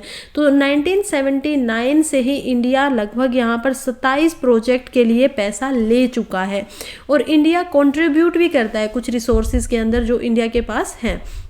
नेक्स्ट अब हम आगे बढ़ते हैं, जो कि है North Atlantic Treaty Organisation, NATO की यहाँ पर बात कर रहे हैं। और क्यों बात आई है, क्योंकि फिनलैंड एक ऐसी दोबारा कंट्री बनी है जो कि यहाँ पर नाटो को ज्वाइन कर लिया यूक्रेन के बाद में डर कर, और 31वीं कंट्री है यहाँ पर दिखाई दी है फिनलैंड। फिनलैंड एक टाइम पे बहुत ही न्यूट्रल रहने वाली कंट्री थी, यहाँ पर वो बहुत न्यूट्रल फ्रेंडशिप अग्रीमेंट रखती थी, सोवियत यूनियन के साथ भी उसका अग्रीमेंट था और नाटो के साथ भी उसका अग्रीमेंट था। लेकिन जब सोवियत यूनियन ख़त्म हो जाता है तो अब जाके वो कहीं ना कहीं नाटो से थोड़ा ज़्यादा क्लोज हो जाती है। और अब वो पहले एक मेंबर ऑफ द अलायंस थी, फिनलैंड एक पार्ट होता था अब नाटो का, तो अब ये बन चुका है पार्ट। तो कहीं ना कहीं अब ये कलेक्टिव डिफेंस की यहाँ पर बात होगी कि अगर कोई फिनलैंड पे हमला करेगा तो इसका मतलब माना जाएगा कि उसने सभी देश जो भी नाटो की ट्रीटी में है उनके ऊपर हमला कर दिया है, और नाटो की आर्मी, सभी देशों की जो आर्मी है वो उस देश को की तरफ से लड़ेगी, क्योंकि वो उसको एक एंटिटी की तरह लेंगे। इसमें सिक्योरिटी गारंटीज की जाती हैं। ये जो ट्रीटी है इसके अंदर जो आर्टिकल 5 है वो इस बात पे बात करता है कि हम कलेक्टिव होकर लड़ेंगे। और कलेक्टिव डिफेंस का मतलब यही है कि अगर कोई भी अटैक करता है एक अलाई के ऊपर तो उसका मतलब उसने सभी के ऊपर यहाँ पर अटैक कर दिया है। फिर इसके साथ साथ मिलिट्री अलायंस भी बनाई जाती हैं। यूएसआर के खिलाफ खासकर ये ज़्यादा बनाई गई हैं ताकि जो यूरोप का रीजन है वो यहाँ पर सेफ रह सके। और यूक्रेन के साथ भी युद्ध क्यों हुआ था, क्योंकि यूक्रेन भी कहीं ना कहीं नाटो के साथ यहाँ पर मिलना चाहता था, हाथ जोड़ना चाहता था। लेकिन रशिया बोलता है कि तुम नाटो को बिल्कुल मेरे सीने पे, मेरी कैपिटल पे लाके बिठा दोगे, ये मेरी सिक्योरिटी के लिए ठीक नहीं है, और वो वार होता है। फिर हम देखते हैं कि इसको अथॉरिटी जो मिलती है, यानी कि जो पावर मिलती है नाटो को, वो मिलती है आर्टिकल 51 से। और आर्टिकल 51 भी किसका, आर्टिकल 51 ऑफ यूएन चार्टर। तो यूएन का जो चार्टर, एक चार्टर बनाया जाता है जिसको पास किया जाता है जनरल सिक्योरिटी के द्वारा, और उसके बाद में जो काउंसिल है ये अपना खुद का एक कॉन्स्टिट्यूशन बनाती है। तो इस तरीके से सोचिए, एग्जाम्पल की तरह देखिए कि हम छोटे लेवल पे जाए तो हमने पॉलिटी पढ़ी है, राइट, इंडिया का कॉन्स्टिट्यूशन हमने पढ़ा है। अब इंडिया का एक कॉन्स्टिट्यूशन है, भारत का एक संविधान है। इंडिया के कॉन्स्टिट्यूशन के तहत हमें कोई कानून बनाने का अधिकार है। जैसे कि मान लीजिए किसी के रिलीजियस फ्रीडम के ऊपर कोई एक्ट बना दिया, जैसा केरला कंजर्वेशन एक्ट बना दिया गया कि आप जो ये कन्वर्ट करवाते हो रिलीजन वगैरह, ये नहीं होना चाहिए, ऐसा कुछ बन गया है, तो कंपलसरी नहीं हो रहा है। अब जो कॉन्स्टिट्यूशन ने पावर दी इस एक्ट को, राइट, अब इस एक्ट में एक पावर दी गई है कोई सजा की, मान लीजिए कोई भी इसके अंदर आर्टिकल कोई भी पॉइंट है, और वो सजा आप दे सकते हो किसकी बुनियाद पे, क्योंकि ये एक्ट दे रहा है। लेकिन एक्ट को किसने पावर दी, कॉन्स्टिट्यूशन ने दी। कुछ ऐसा ही यहाँ पर है कि यूएन के द्वारा एक चार्टर को पास किया गया, वो चार्टर पास दे रहा है नाटो को, नाटो का जो खुद की ट्रीटी की एक अलायंस है उसको, और नाटो में ये पावर दे रहा है कि जब आप किसी एक अलाई के ऊपर हमला कर रहे हो तो हम कलेक्टिवली डिफेंस करेंगे। नाटो की ये ट्रीटी पावर दे रही है, इसका आर्टिकल नंबर 5। तो ये आपको आई होप अब ज़्यादा अच्छे से समझ में आया होगा। फिर हम चलते हैं कि यहाँ पर सिग्निफिकेंस क्या क्या दिखाई पड़ती है नाटो की तरफ से। तो सिग्निफिकेंस यही है कि देखिए डेमोक्रेटिक वैल्यूज़ को यहाँ पर काफ़ी बढ़ा देता है, यानी कि लोकतांत्रिक जो मूल्य हैं उनको यहाँ पर बढ़ाया जाता है। कोऑपरेशन को एंगेज किया जाता है कि सभी को मिलजुल कर काम करना चाहिए, जो भी मेंबर कंट्रीज हैं उनको एक साथ मिलकर काम करो। फिर बहुत सारा क्रूशियल रोल निभाता है क्राइसिस मैनेजमेंट के अंदर भी, कि अगर कोई क्राइसिस हो जाता है किसी भी रीजन के अंदर तो मिलजुल कर हम उसको मैनेज करेंगे। ये मेंटेन करने में, पीस वगैरह जो मेंटेन करना होता है या फिर स्टेबिलिटी होती है उसको यहाँ पर मेंटेन करने में भी हेल्पफुल प्रूव होता है, जो भी मेंबर कंट्रीज है सभी के लिए। और मेजर एक नॉन यहाँ पर नाटो अलाई भी दिखाई देती है, नॉन नाटो अलाई, जो कि अगर किसी को स्टेटस मिल जाता है, यानी कि MNANA का जो स्टेटस होता है, तो ये एक ऐसी डेजिग्नेशन है यूएस के कानून के अंदर जिसमें फॉरेन पार्टनर्स को अगर स्टेटस मिलता है तो वो सर्टेन बेनिफिट वगैरह जो है डिफेंस ट्रेड में वो भी सिक्योरिटी के यहाँ पर ले सकते हैं। तो ये भी यहाँ पर दिखाई देता है कि काफ़ी बेनिफिशियल है जो मेंबर बनता है। नेक्स्ट हम चलते हैं G7 की मीटिंग के ऊपर। देखिए G7 की एक क्लाइमेट एंड एनवायरनमेंट की यहाँ पर मिनिस्टर्स की मीटिंग हुई थी, जो कि हुई थी सप्पोरो जापान के अंदर। तो प्रीलिम्स के पॉइंट ऑफ व्यू से थोड़ा सा इंपॉर्टेंट हो जाता है, तो चलिए देख लेते हैं। G7 एक समूह है 7 देशों का, और G7 इसीलिए है क्योंकि ग्रुप ऑफ 7 इसको डेफिनेशन इसकी बोली जाएगी, इसकी फुल फॉर्म बोली जाएगी। तो ये अर्जेंट नीड के ऊपर बात कर रहे हैं कि जो ग्लोबल GHG जो हुआ है, जो मीटिंग हुई थी, उससे समझ में आता है कि ग्रीन हाउस जो गैसेस निकलती हैं उसको कम करना बहुत ज़रूरी है ग्लोबल लेवल पर, क्योंकि ग्रीन हाउसेस निकलती हैं तो ओजोन के पास जाती हैं एटमॉस्फेयर में, फिर ये ओजोन से एक ग्रीन हाउस बना देती है वहाँ पर कि सन की जो लो शॉर्ट वेव्स है वो तो यहाँ पर पेनिट्रेट हो जाती हैं, लेकिन जो अर्थ से वापस जब वेव्स जाती हैं तो वो लॉन्ग वेव्स के फॉर्म में जाती है, वो यहाँ पर टकरा जाती हैं वापस से, कुछ ये खुद ही सोख करके अपने पास रख लेती हैं उसको गर्मी को, कुछ को ये वापस भेज देती है, रिफ्लेक्ट कर देती है। इस वजह से जो ग्लोबल यहाँ पर टेम्परेचर है वो काफ़ी ज़्यादा बढ़ जाता है, यानी कि गर्मी ज़्यादा होती है। तो ये यहाँ पर देखा जा रहा है। ये कहते हैं कि ग्रीन हाउस के इमिशन जो है उसको कम करना पड़ेगा लगभग 43% 2030 तक। आज अगर 100 हो रहा है तो उसमें से 43% को यहाँ पर 2030 तक घटाना होगा। इसके अलावा 60% को यहाँ पर 2035 तक हटाना होगा। तो ये यहाँ पर इनके कहीं ना कहीं देखा जा रहा है कि टारगेट बनाए गए हैं। फिर इन्होंने 2040 तक भी एडिशनल प्लास्टिक पोल्यूशन को जीरो करने की बात की है कि जितना भी प्लास्टिक से पोल्यूशन किया जाता है उसको 2040 तक ये बिल्कुल ख़त्म कर दें। और ये अभी एक हम बोल सकते हैं कि पूरे 10 से 20 साल का टारगेट फॉरवर्ड इन्होंने लिया हुआ है। फिर G7 जो मेंबर्स हैं उन्होंने एक साथ मिलकर कुछ शपथें भी ली कि वो कलेक्टिवली जो उनकी कैपेसिटी है 150 गीगावाट की 2023 तक उसको बढ़ा देंगे, 2030 तक उसको 150 गीगावाट और कलेक्टिवली एक साथ मिलकर बढ़ाएंगे। कौन सी कैपेसिटी की बात करें? सोलर कैपेसिटी की। तो ये जो इलेक्ट्रिक कैपेसिटी और सोलर कैपेसिटी इसको बढ़ाकर कर देंगे 1 टेरावाट, राइट। तो एक साथ ये बहुत काम इस पे करने वाले हैं। फिर G7 ने कहीं ना कहीं फेज आउट करने की बात की है जो फॉसिल फ्यूल है।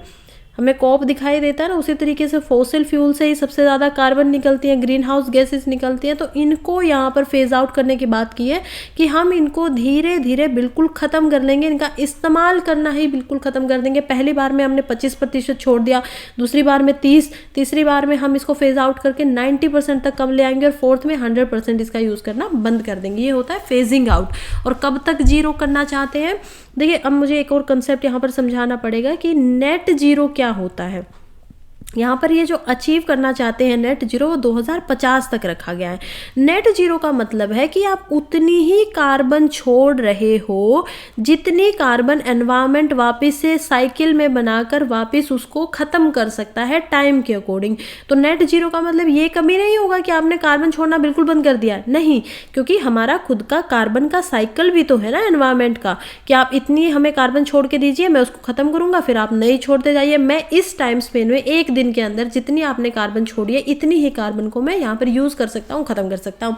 क्योंकि कार्बन की भी खुद की लाइफ है, वो 100 से यहाँ पर 125 साल बिल्कुल एटमॉस्फेयर में जी सकता है। और अगर वो किसी चीज़ में फंस गया, ट्रैक हो गया, तो वो लाखों मतलब 5,500 साल तो उसकी हाफ लाइफ निकल के आती है। तो काफ़ी ज़्यादा जीवन बड़ा है कार्बन का, उसको एक दिन में छोड़ा वो एक दिन में ख़त्म नहीं किया जा सकता। ग्रुप ऑफ 7 की बात करते हैं तो इसका ओरिजिन होता है लगभग 1970 के दशक के अंदर। और ये एक इनफॉर्मल फोरम है, ऐसा नहीं है कि फॉर्मली इसको बनाया गया है, बल्कि जो लीडिंग इंडस्ट्रियलाइज नेशन है, जो सबसे ज़्यादा पावरफुल नेशन है, उस समय पे उन्होंने मिलकर इसको इनफॉर्मली बनाया था। पर्पज़ इसका यही है कि ये एनुअली मिलते हैं, हर साल ये जो ग्रुप के मेंबर नेशंस के कंट्री हैं वो मिलेंगी यहाँ पर। और जो इश्यूज़ हैं, जो उसकी ज़्यादातर यहाँ पर इश्यूज़ होती हैं इकोनॉमी से रिलेटेड, अर्थव्यवस्था से रिलेटेड, उस पर यहाँ पर डिस्कशन होगा, इकोनॉमिक गवर्नेंस के ऊपर। दूसरा इशू है यहाँ पर इंटरनल या इंटरनेशनल सिक्योरिटी का, उसके ऊपर भी यहाँ पर बातें की जाएंगी। और एनर्जी पॉलिसी को भी यहाँ पर ध्यान में रखा जाता है। इन सारी चीज़ों की यहाँ पर बात होंगी अलग अलग टॉपिक्स पे। मेंबर की बात करें तो 7 ही कंट्रीज़ है, याद रखना बहुत इम्पोर्टेंट हो जाता है। तो चलिए देखते हैं। सबसे पहली जो कंट्री है वो यहाँ पर है USA, दूसरी कंट्री है ब्रिटेन या फिर UK भी हम इसको बोल सकते हैं, थर्ड कंट्री है यहाँ पर कनाडा, फोर्थ कंट्री है फ्रांस। ये सभी कंट्री साथ में G20 की भी मेंबर हैं। फिफ्थ कंट्री है यहाँ पर जर्मनी और सिक्स्थ कंट्री है यहाँ पर आपकी जापान। सेवन्थ कंट्री की बात करें तो इटली। और अगर इन्हीं के अंदर आप रशिया को भी जोड़ देंगे जो कि 8th कंट्री बन जाएगी, तो ये ग्रुप बन जाता है G8 ग्रुप, राइट। तो यही फ़र्क है G7 और G8 के अंदर कि रशिया उसमें मेंबर नहीं है। अब यहाँ पर एक नोट करने वाली बात है कि ऑस्ट्रेलिया ना ही G7 का मेंबर है और ना ही यहाँ पर G8 का मेंबर है। तो ये एक यहाँ पर इंपॉर्टेंट बात है, क्योंकि ये भी थोड़ा डेवलप्ड है तो ऐसा लग सकता है कि ऑस्ट्रेलिया मेंबर है, ऐसे याद रखेंगे तो आप नहीं भूलेंगे फिर। EU इसका मेंबर नहीं है, ये भी याद रखिएगा। यूरोपियन यूनियन इसका मेंबर नहीं है, लेकिन फिर भी वो उसके समिट्स को अटेंड जरूर करता है।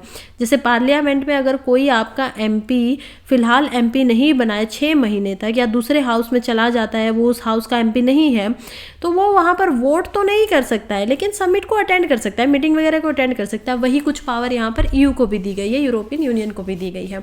इन्फॉर्मेशन की बात करें तो ये GDP जो पूरे ग्लोब की है उसका 46% GDP को रिप्रेजेंट करता है, और जितनी वर्ल्ड की पॉपुलेशन है उसके सिर्फ 10% वर्ल्ड पॉपुलेशन यहाँ पर है, लेकिन 46% GDP यहाँ पर दिखाई जाती है।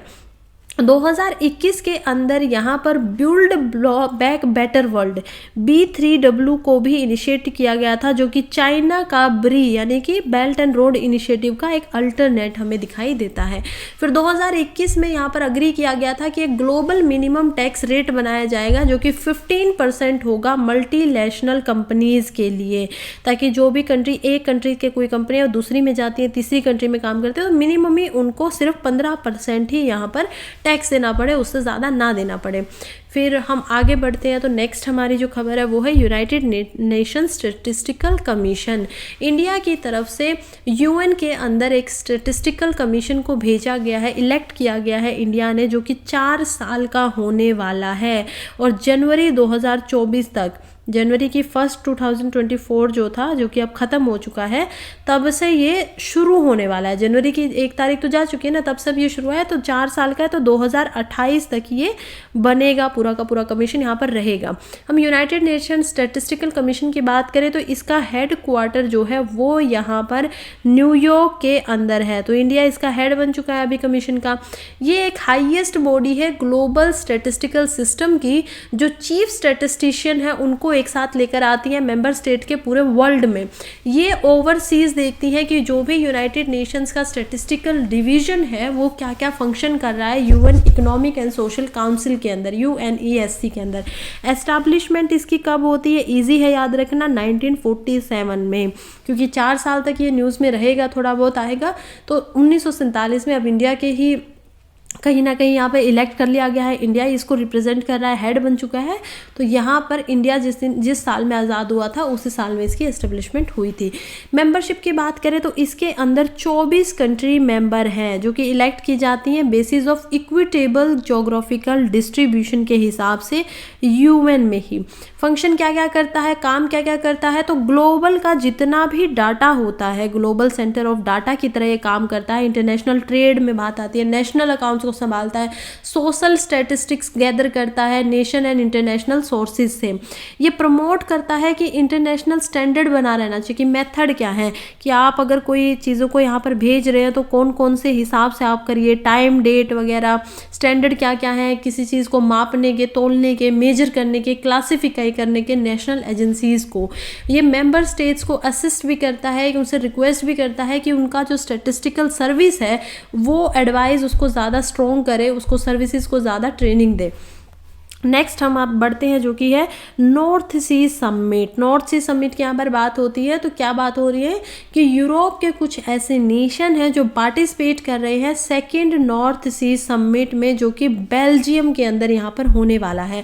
नॉर्थ सी समिट का ऐसा एम होता है कि नॉर्थ सी, जो कि यहाँ पर आप लोकेशन देखिए UK के बीच में, यहाँ पर आपको दिखेगा, ऊपर आप जाएंगे तो नॉर्वे है, यहाँ पर इधर डेनमार्क है, यहाँ पर बेल्जियम में ये है। और ये जो स्टेट ऑफ इंग्लिश चैनल जो आप देख पा रहे हैं जो कि 14 डिग्री पे है, ये इंग्लिश चैनल बहुत ही बिजीएस्ट चैनल है। ये जो स्ट्रेट ऑफ, यहाँ पर आप दोवे देख पाएंगे, दोवर और इंग्लिश चैनल देख पाएंगे, और ऊपर यहाँ पर नॉर्थ सी हम देख पाएंगे इन सभी के बीच में। तो ये जो नॉर्थ सी समिट है, इसका एम है कि नॉर्थ सी को लार्जेस्ट पावर हाउस बना देना है यूरोप का 2050 तक। तो पावर हाउस की तरह से ये बनाना चाहते हैं इसको, ताकि यहाँ पर जो विंड आती है, यहाँ पर जो हवाएं आती है, उसकी कैपेसिटी लगभग 120 गीगावाट है और उसको उतना ज़्यादा यहाँ पर पावर एनर्जी के रूप में कन्वर्ट करना है 2023 तक, और 300 गीगावाट तक यहाँ पर बदल देना है। कितना बदल देना है? 300 गीगावाट तक यहाँ पर बना देना है 2050 तक। तो इस चीज़ पे यहाँ पर काम किया जा रहा है।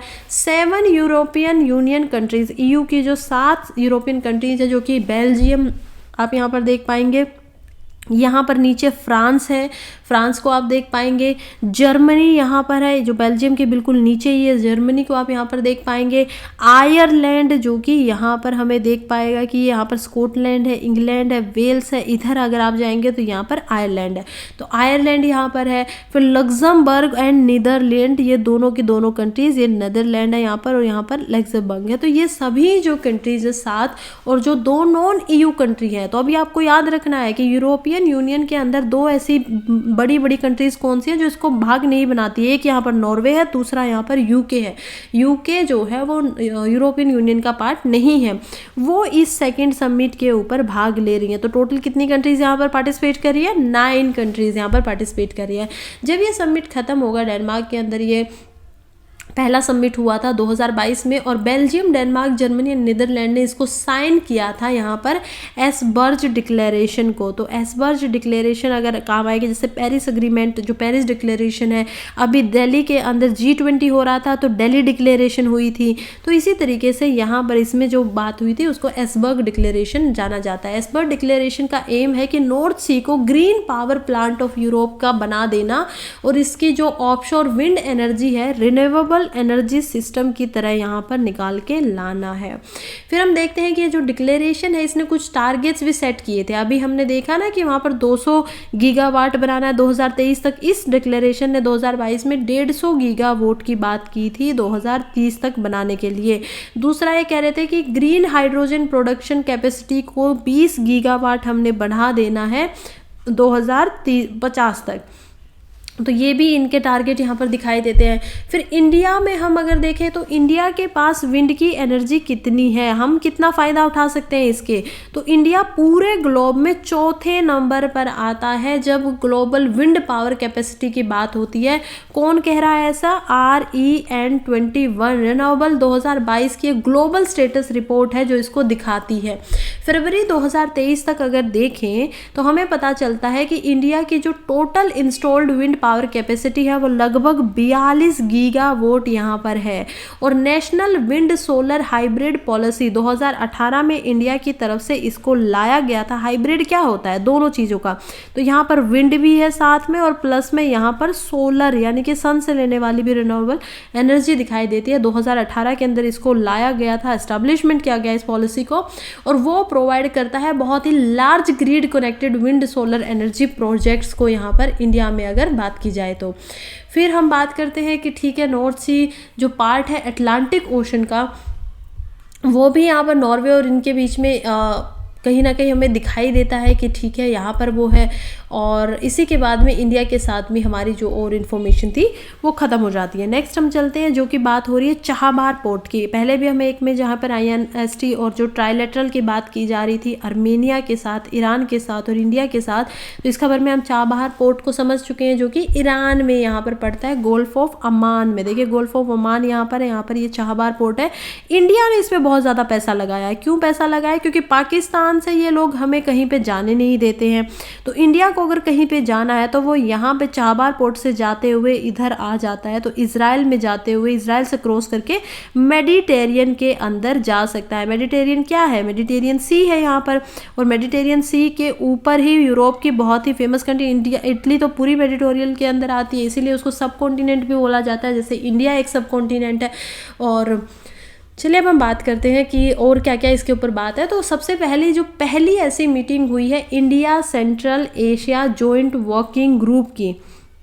जो कि हुई है चाहबार पोर्ट के ऊपर, और जो कि मुंबई के यहाँ पर की गई थी, लेकिन चाहबार पोर्ट जो है वो उसका टॉपिक रहा है। चाहबार पोर्ट लोकेटेड हमें समझ में आता है सिस्तान बालूचिस्तान प्रोविंस में। देखिए ईरान की अलग अलग प्रोविंस है, यानी जैसे हम उनको स्टेट बोलते हैं, डिस्ट्रिक्ट बोलते हैं, तो इसी तरीके से वहाँ की जो प्रोविंस है वो सदर्न ईस्टर्न ईरान में गल्फ ऑफ ओमान के पास सिस्तान बालूचिस्तान प्रोविंस उसको बोला जाता है। 2016 में इंडिया ने एक ट्राई पार्टी एग्रीमेंट साइन किया था ईरान और अफगानिस्तान दोनों के साथ, क्योंकि ईरान भी यहाँ पर है, अफगानिस्तान भी यहाँ पर और इंडिया भी यहाँ पर है, तो ये अग्रीमेंट हो जाता है ट्राई पार्टी, क्योंकि 3 पार्टी है ना, ट्राई का क्या मतलब होता है 3, तो ट्राई पार्टी एग्रीमेंट साइन किया जाता है जो कि सेंट्रल एशिया को यहाँ पर मदद करेगा इंडिया को, ताकि वो पाकिस्तान को बाईपास कर दे, कि उसको पाकिस्तान से होकर कहीं ना जाना पड़े, वो डायरेक्टली ऊपर से आए अफगानिस्तान के साथ और इधर आए ईरान के साथ, और वो सेंट्रल एशिया में अगर जाना चाहता है तो दोनों कंट्रीज़ के साथ मिलकर जा सके। पाकिस्तान से हमें ना हवाई रास्तों की ज़रूरत पड़े, ना ही हमें ज़मीनी रास्तों से उनको कोई लेना पड़े, कोई भी यूज़ करना पड़े। इसीलिए ये काफ़ी स्ट्रेटजिक लोकेशन है, क्योंकि ये एक तो स्ट्रेट ऑफ हॉर्माज के बहुत पास है। ये जो आप देख पा रहे हैं ये है आपकी स्ट्रेट ऑफ हॉर्माज, मतलब कि यहाँ से जो आप शिप्स को लेकर जाएंगे तो वो स्ट्रेट ऑफ हॉर्माज से लेकर ही जाया जाएगा। तो ये क्योंकि काफ़ी नज़दीक है स्ट्रेट ऑफ हॉर्माज के, काफ़ी इतना दूर नहीं है, नज़दीक है स्ट्रेट ऑफ हॉर्माज के, तो इसीलिए काफ़ी स्ट्रेटजिक लोकेशन पे है और इंडियन ओशन को ये मिला सकता है यहाँ पर, जो ये आपको पर्शियन गल्फ दिखाई दे रहा है इसके साथ में। तो इसीलिए कहीं ना कहीं सिग्निफिकेंट पोटेंशियल भी रखता है इंडिया के पॉइंट ऑफ व्यू से। नेक्स्ट हम चलते हैं गुड फ्राइडे अग्रीमेंट की तरफ। यूएस के प्रेसिडेंट नॉर्दर्न आयरलैंड में गए थे 25वीं एनिवर्सरी मनाने। गुड फ्राइडे अग्रीमेंट की छोटे छोटे पॉइंट्स है, प्रीलिम्स के लिए इंपॉर्टेंट है, इसलिए इनको थोड़ा सा हम देख ले रहे हैं।